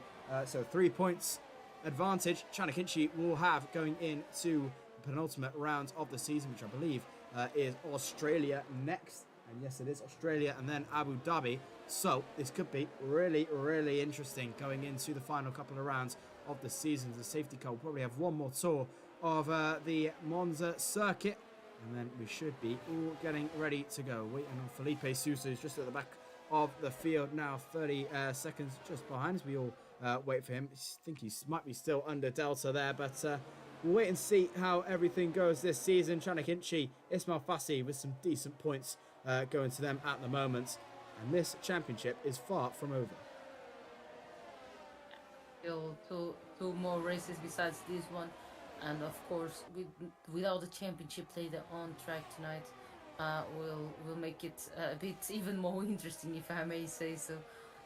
Let's see what Berezne can answer on the next round, and of course if Chen can't keep this P1, let's not forget that he still has to pit, and if there is no safety car, this will mean around, well, I'm not sure how long it takes in Monza, but I'd say at least 20 seconds that he will have to open up and then recover. Yes, absolutely. Felipe Sousa at the back of the field. He's now rejoined Daniel Kluchin. Comes into the pits now for front wing repair. I think that might be. He's on to the hards now. So thinking about the long game. Top 4 yet to pits. That's Chenekinchi, Oscar Villacampa, Ismail Fassi and Lilian Debrevko, and Alpine, Haas, Mercedes and Red Bull. As the safety car will probably be coming in this lap. 11 seconds back is Daniel Kluchin to the back of the field. We'll get ready to go for the second time this race. Still a handful of laps still to go. About 16 laps to go in this race as the safety car is in this lap. And we will get ready to go. Chenekinchi will determine the pace of when we get started. Oscar Villacampa will be hot on his heels trying to go in this one as Jakub Rosetsu and Samuel Bean having a little bit of a misdemeanor just at the back of the field there. As you'll weave around trying desperately to get some tyres, get some warmth into the tyres to get ready to go for the Italian Grand Prix for the third time this race. Second time after the safety car. Chenekinchi will lead them away. Oscar Villacampa hunting for his first win of the season, the first win for Haas. Fassi looking for his second win of the season. Lillian looking for his first win as well. They all get backed up. Chenekinchi will lead them away. When's he going to go? As he comes towards the final couple of corners, leaving it very, very late. Look at that. It's like an F1 car park as he comes towards the final couple of corners. Chenekinchi not waiting around as he comes towards the final corner. There we go. We get racing once again in Monza. Pretty decent getaway from Chenekinchi as he comes towards the final couple of corner. The perfect getaway for Chenekinchi as we start Green flag racing on lap 12 of 27. Oscar Villacampa in P2 under pressure from Ismail Fassi, who needs his position if he wants the championship. Isvan Puki, I think that is, still trying to warm up his tyres. There goes Jakob Rosetsu, not looking around for the outside of Isvan Puki, not waiting around for some warmth on the tyres. He wants to get past, and up into P5 he goes. Up to P5 goes the Polish driver. Pretty clean getaway from everyone on the field. Lillian is in P4, Fassi's P3, Villacampa's P2s. They're separated by about 0.3 of a second between them. Oh, there goes Fassi. No, there's not. Oh my goodness me, a little bit of a glitch on my end as oh, he's going again. That is no, oh my, I'm getting jump scares all the way through. A little bit of connection, maybe issues on my ends. Ismail Fassi into P3, jumping all over the place. Oscar Villacampa in P2, Chanakinchi P1 as they all make it clean for the first couple of turns. Yeah, it's on your side. He was just fine on mine, don't worry. But I bet it was scary. In the meantime, jumping up 2 positions since the start with a bit of a touch with Soltiek on the same corner actually. The first lap of this race with the Williams. But so far, although I don't think it was really the perfect start from Chanakinchi, he managed to grab onto that P1 for now, so the best position that he could be, of course. But it was a bit of a look from Little Sniper on the inside of Jan Aladesh, but keeping the position. Christoph still tried to get the position from that, but so far nothing to come out of it. He will try to go for the Mercedes positions on this variante, but this Little Sniper defending quite well. As I was saying, but he goes side by side. Better exit for the Alpine driver on the inside, both leaving plenty of space for each other, and they still side by side into the second Lesmo. Now a bit of contact. Little Sniper, yeah, losing quite a few positions, unfortunately.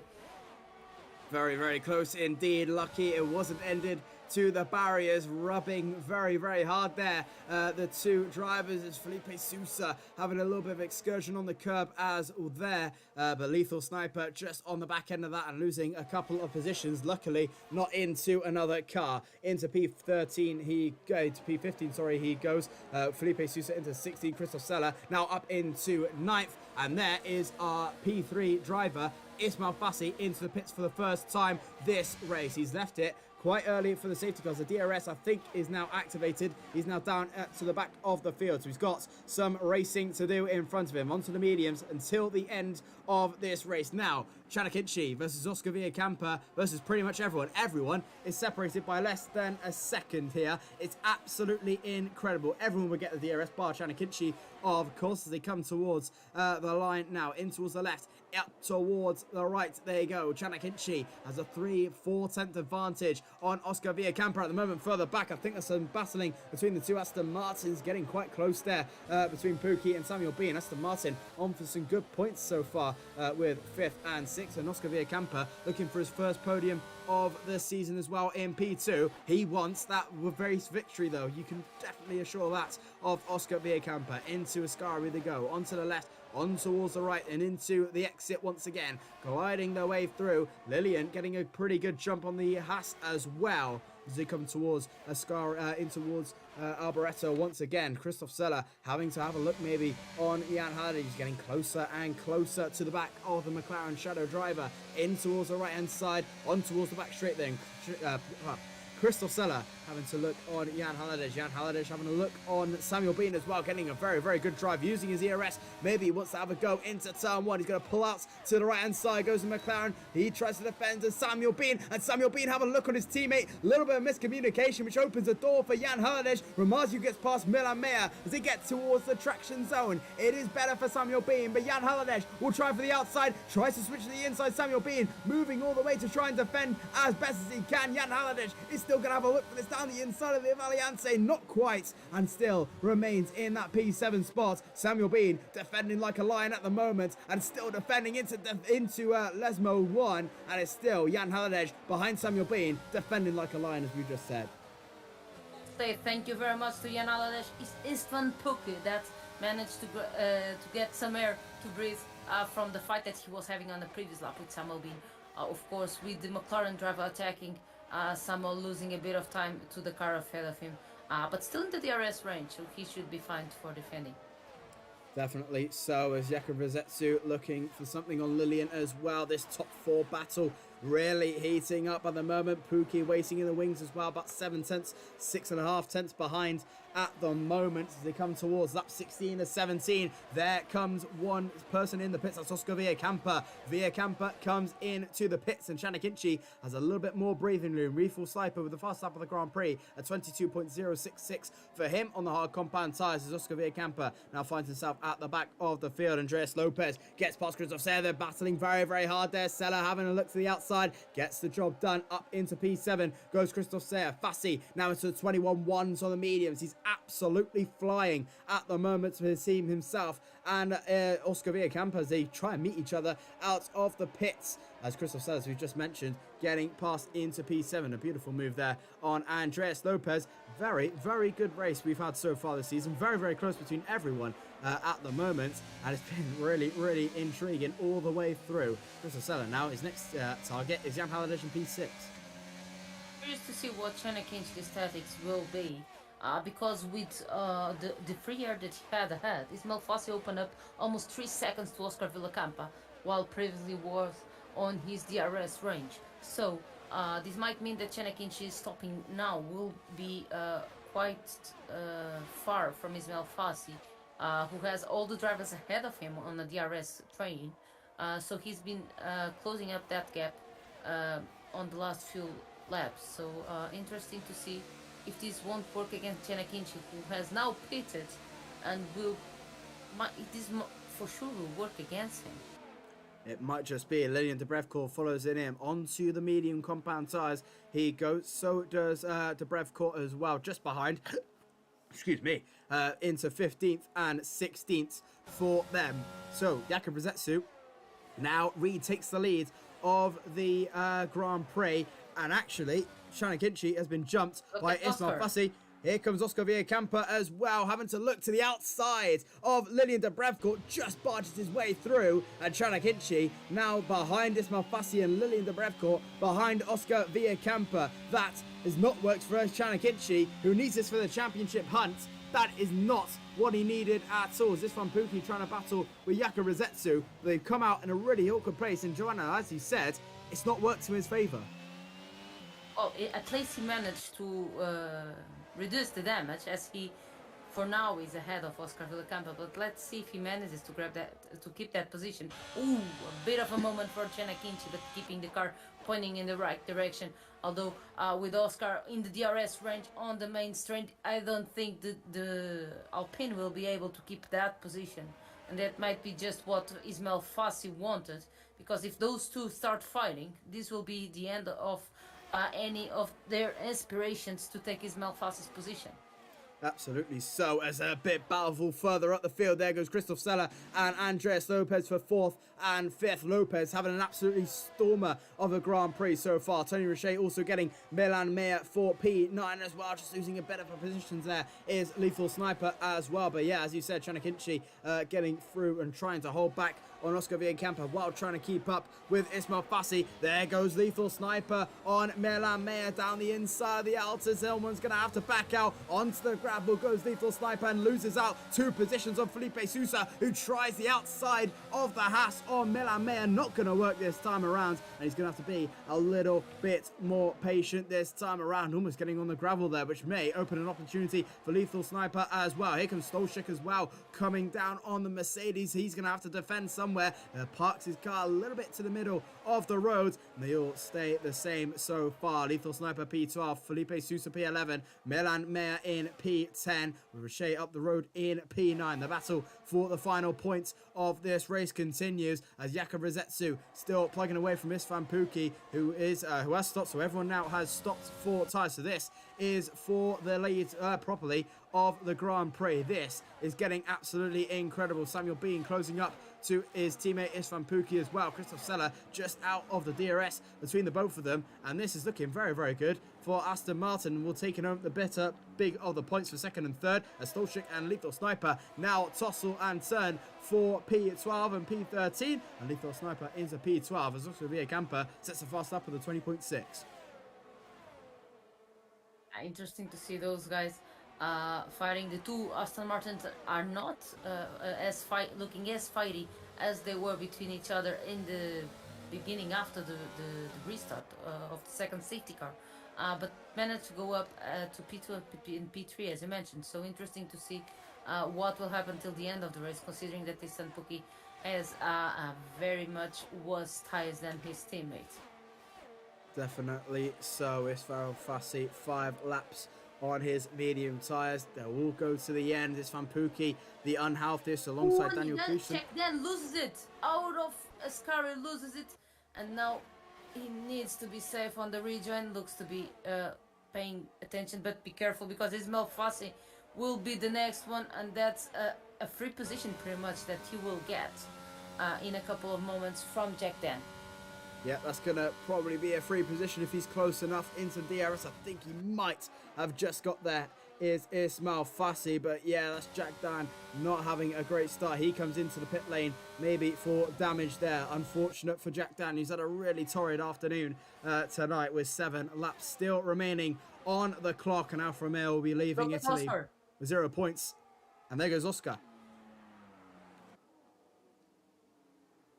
Giannichini trying his best to get into DRS range of Ismail Fassi, but that DRS that he got from Jack Dan was just crucial for the Mercedes driver to stay ahead, and then of course with no means to defend themselves. Oscar Villacampa passes Giannichini.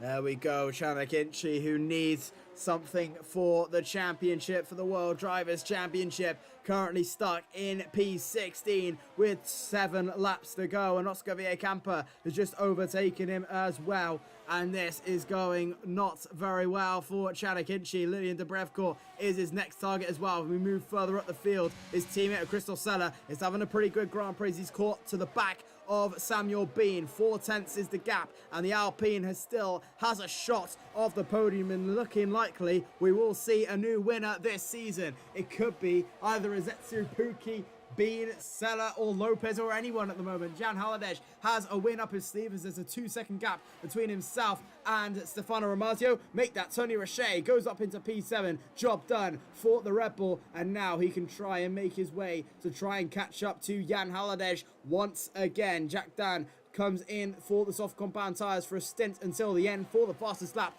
of the Grand Prix. This fight for the top of the table is really looking very, very tasty indeed, as we ride on boards with Christoph Seller having to try and push on Samuel Bean at the moment as they come towards Let's Mo 1 into Let's Mo 2. Once again, Samuel Bean pushing as hard as he can to try and catch up to his teammate, but Christoph Seller is right up on him as now Jan Haladesh starts to get a little bit more racy into this fight. So is Andreas Lopez. Jakub Rosetsu with a 5/10 advantage at the moment to Istvan Pukki. Samuel Bean, however, is really plugging away on his teammate as well. 3 tenths, now 2.5 tenths between himself and Christoph Seller, and Seller is definitely going to have a look for something down into turn 1 if he wants something on the podium with about 6 laps to go in this Italian Grand Prix. Pukki getting a little bit of a wobble out of the exits. He tries to defend from his teammate Samuel Bean. This could bring in Christoph Seller if things go wrong. The DRS is open for both drivers on Rosetsu as well as he tries to plug away. Here comes Samuel Bean trying to defend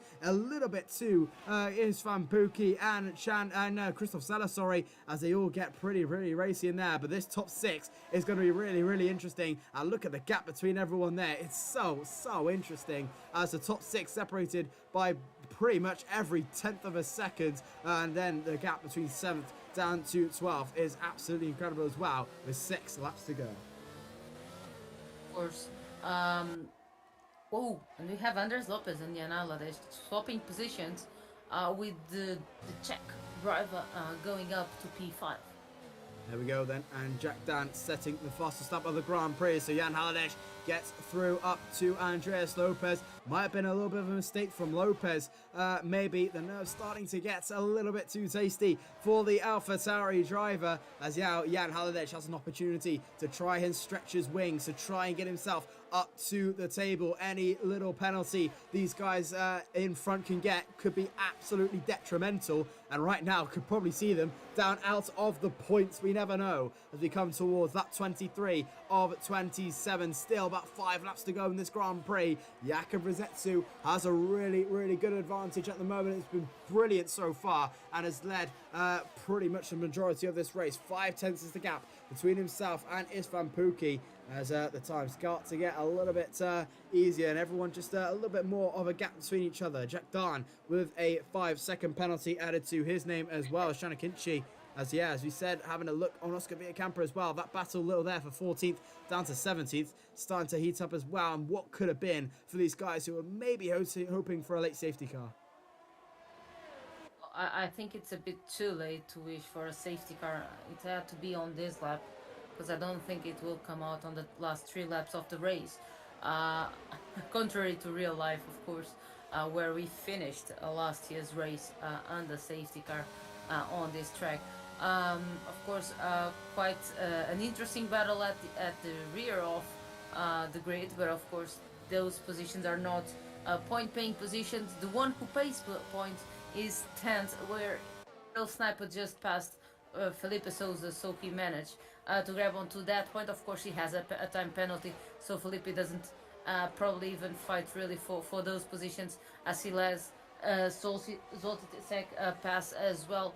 And of course, he knows all he needs to do is stay close to those 2 guys and maybe let them try to attack Milan Mayer and Stefano Ramazzo, who already have 15 laps on those mediums. Absolutely. So Sella and Lopez, Ramazio, Milan Mayer as well, all on 15-lap old mediums, as they start to die a little bit, as Oscar Villacampa gets past Ismael Fast as well, just in the distance for P14. Villacampa probably looking on what could have been as well for him, as the medium tyres start to die. Sorry, Sella and Lopez on medium compound tyres. You can see Halidic just rein him in at the moment, and the gap between Sella and Bean just starting to get a little bit larger and larger by the few thousandths of a second, and Jan Halidic could be setting up a move on the Alpine with only a couple of laps still to go in this one, as Villacampa starting to try and catch up to the back of the field on Daniel Kleitschen in P13, who's had not a great Grand Prix at all. Unfortunately, his penalty record will go with 100%, of course, into P13. Probably won't be getting any points today, but his teammate Andreas Lopez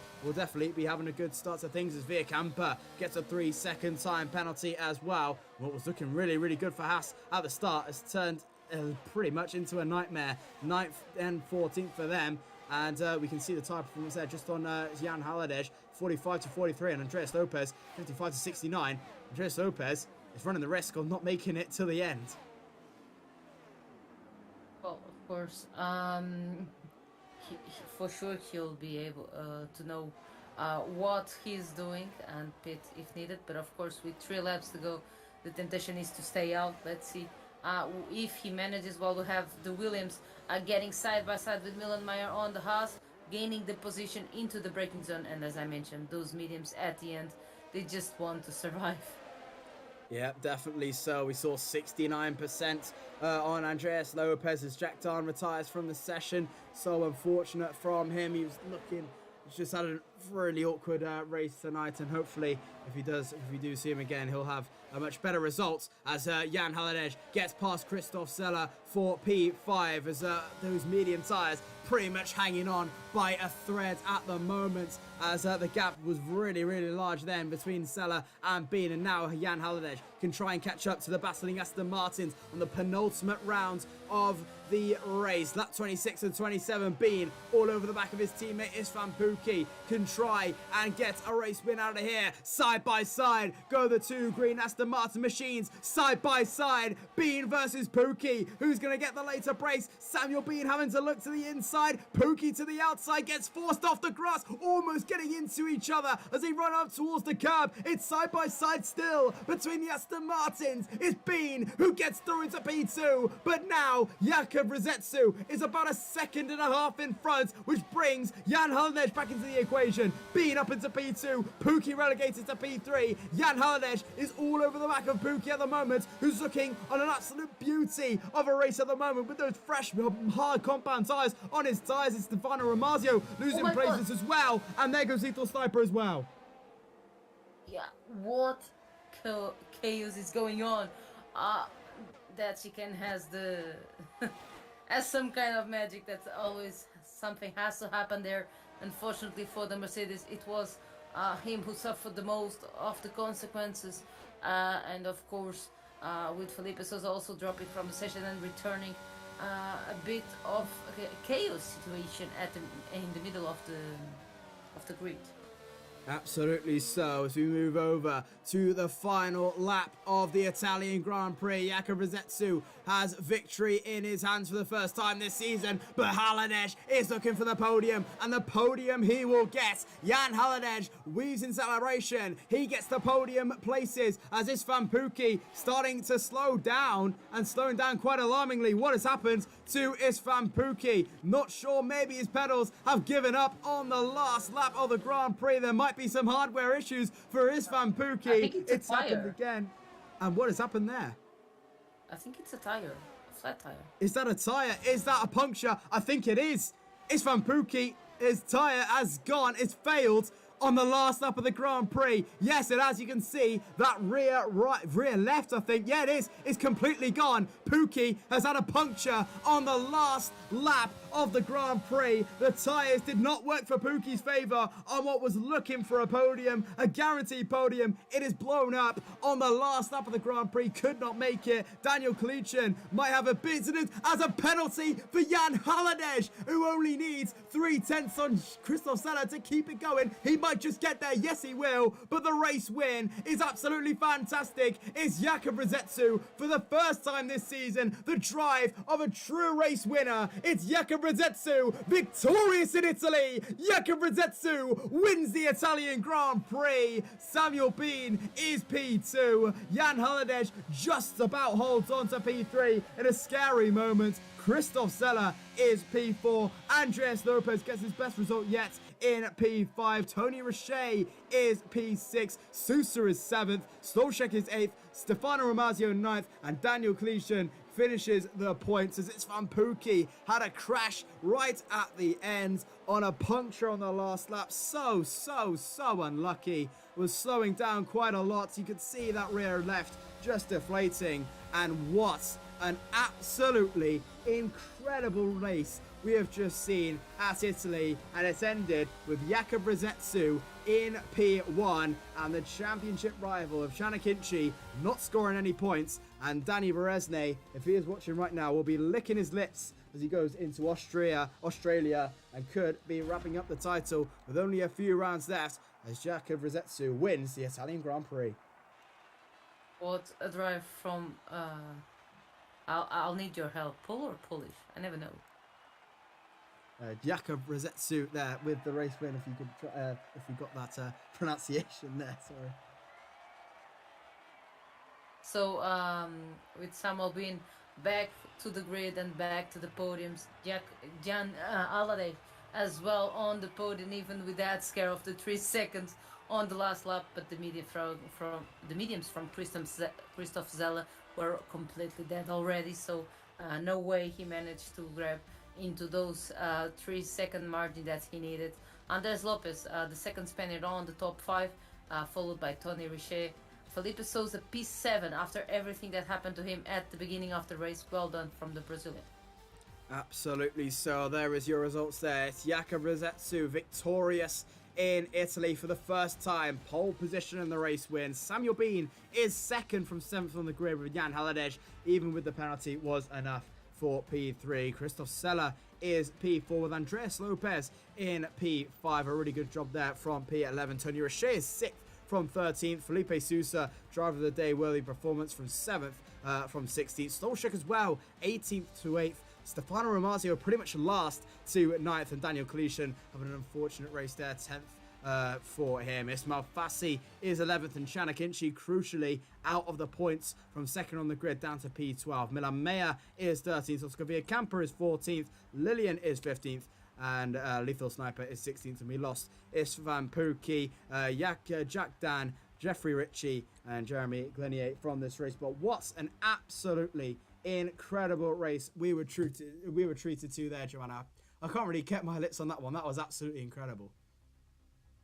Yeah, sometimes you're a bit afraid that Monza will just give you a DRS train. I'll tell you what, they were in the DRS train, but there was still plenty of action.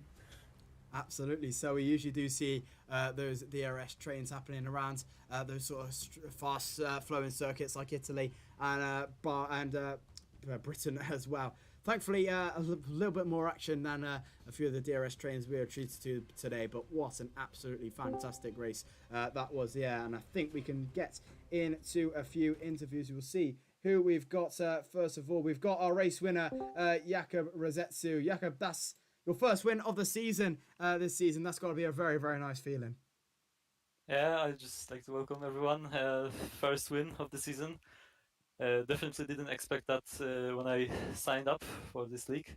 But yeah, quality pace looked awesome today, and it was a tough race, but at the end I'm the winner, so that's amazing feeling. You absolutely were. It was very, very touch and go all the way through. Obviously, you were battling with Chana Kinchi as well at the start of the race, and then sort of a few incidents happened with the safety car. Could you talk us through just what was happening through those two safety cars? What were you thinking in your head? Well, the first safety car obviously helped me a lot because I had a free pit stop, and the guys in front had to pit. So I was net P1 still, but I knew that the guys behind me, so Samuel Bean, Istvan Puki, etc., they pitted too. So I had to defend from them, but there was a second safety car. I don't remember now because I'm still fuzzing from the emotions. Basically, what I wanted to do is get away from DRS from Istvan, and I had 4 tenths. I was 4 tenths from running away from to do this, and at the end I knew I had better pace, so just kept managing my tires, my ERS, and I think Samuel attacked Istvan on the penultimate lap, and they lost basically everything to me, and I had a gap of like 1.5 seconds. So I was just happy from there on, and I just cheerfully finished this race, and it was awesome feeling. Yeah, it's got to be a really, really good feeling. Obviously, interesting conditions at the end of Q3 as well. You managed to get the pole in time. Was it quite chaotic with literally everyone else going out of the pits for the 20 seconds within each other? Yeah, it reminded me of Monza 2019 in real life, but it was obvious because there was a rain coming, and I didn't expect that the rain was coming literally a while after we exited the pits. So I was kind of lucky that I left the pits as a second car on track. But yeah, it was a chaos after all. Absolutely. Obviously, we got Australia next as well. You looking confident for that race as well? Well, I like this track, but I don't think I will be present there. I've got Polish Championship LAN finals, so I guess I will have to abandon this race. But I'll be back probably on the last race of the season, which is Abu Dhabi, and of course I'll be fighting as usual.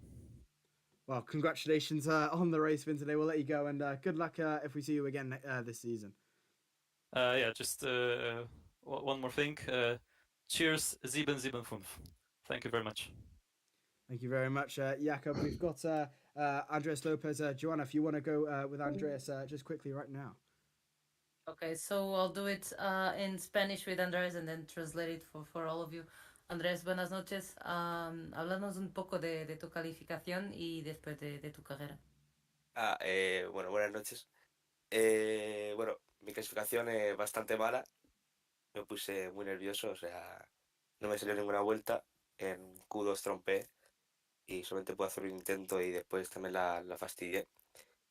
Y después en carrera, pues, a sobrevivir básicamente. Es un circuito donde adelantar es muy difícil, pero se ha liado bastante y me he visto favorecido en todo y al final he terminado quinto. No sé ni cómo con Puki, que ha tenido mala suerte, que ha pinchado. Pero bueno, no sé ni cómo he tenido suerte y acabo quinto. So Andres Lopez telling us that he had a bad qualifying session, was a bit nervous and couldn't put a very decent lap. But then in the race, it was about survival. He mentions that it's a very difficult track to overtake, but unfortunately for Pookie, he had help me with the word, a flat tire. It's not a flat tire. It's a Puncture. the tire. A Puncture. puncture. Sorry, I always miss the word. So he had a puncture, and what was unlucky for Pookie was a P5 for Andres, and he's quite happy with that result. Andrés, ¿alguna cosa que quieras decir más? ¿Algún agradecimiento?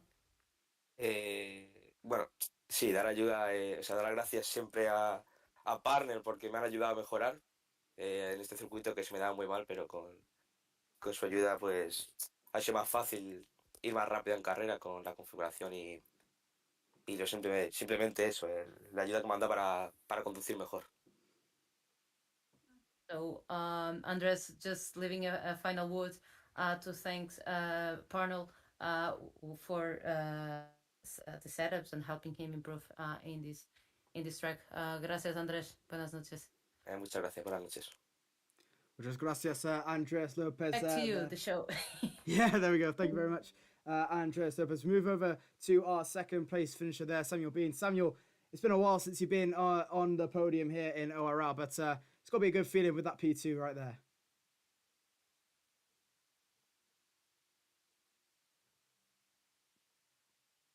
I'm not sure if Samuel is there. Hopefully, if he is or not, I'm not sure if we can hear him yet. Oh, I think it might be some micro issues.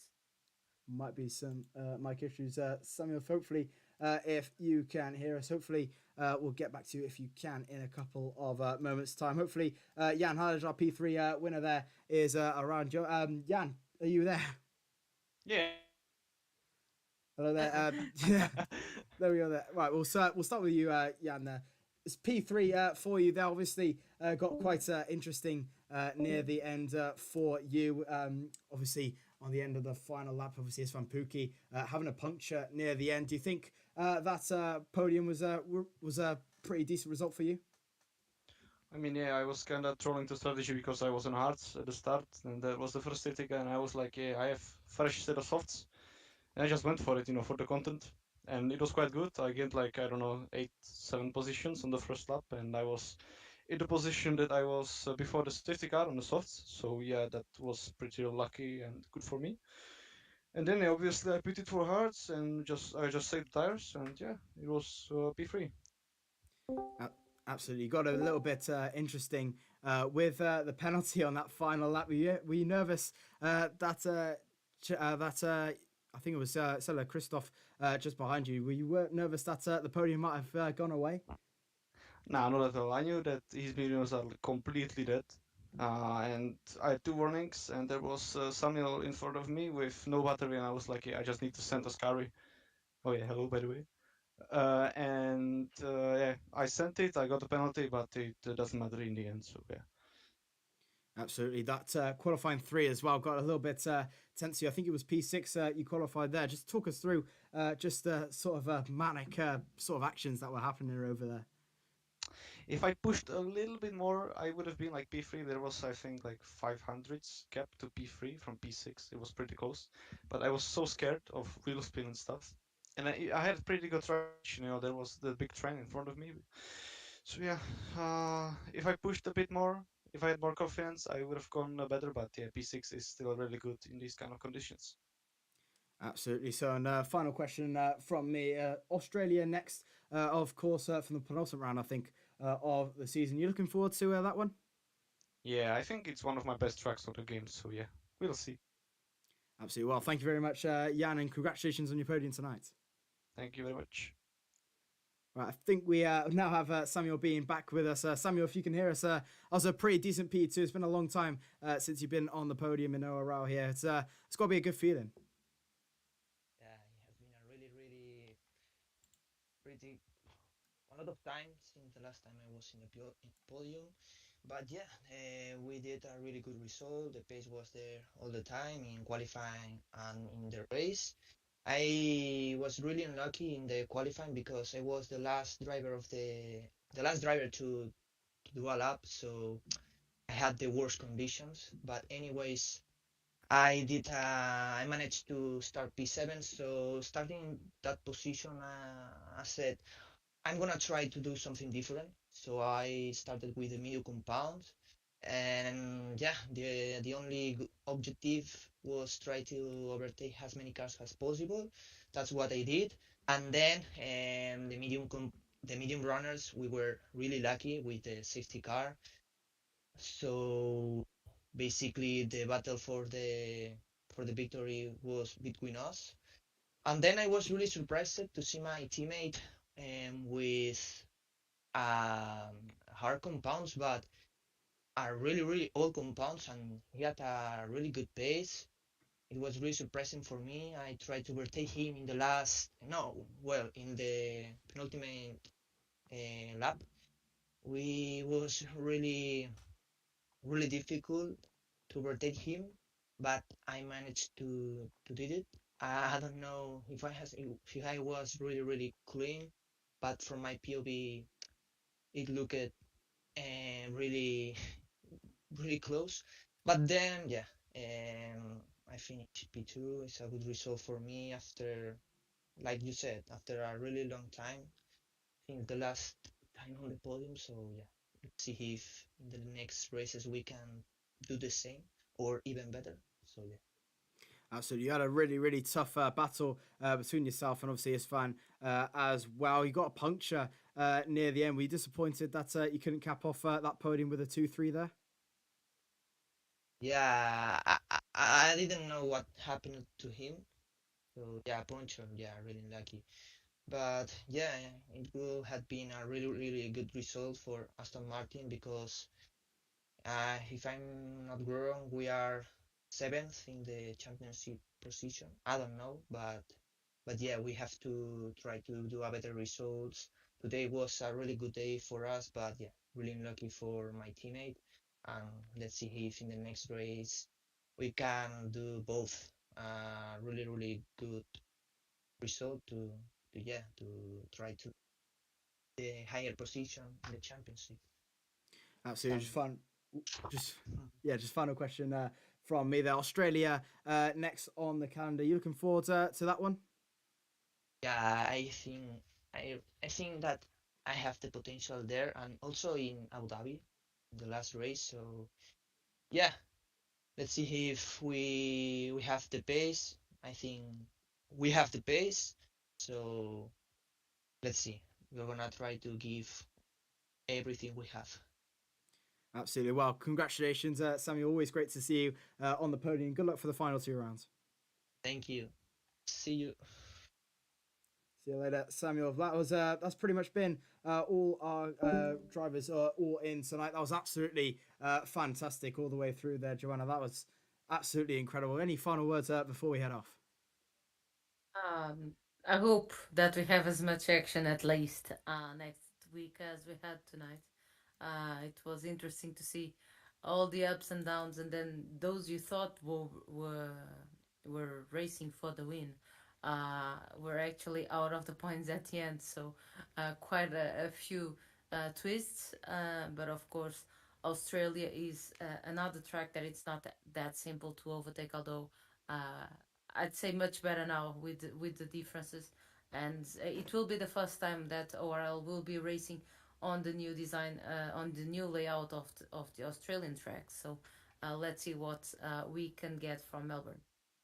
Absolutely. So obviously the new layouts at Australia will guide you through to the calendar. Then 2 rounds left to go, quite possibly Australia next week. The new layout, of course, we get to test that out for the first time in ORL's history, and then the final round at Abu Dhabi. Could the championship go all the way, and can Danny Berezny wrap it up next time? Thank you all very, very much for watching tonight's race at Italy. It's Jakob Rosetsu for the first time on the top step of the podium, but we will see you very, very soon next week at the Australian Grand Prix. Same time, same place. Thank you all very, very much for watching, and we will see you very, very shortly. Good night.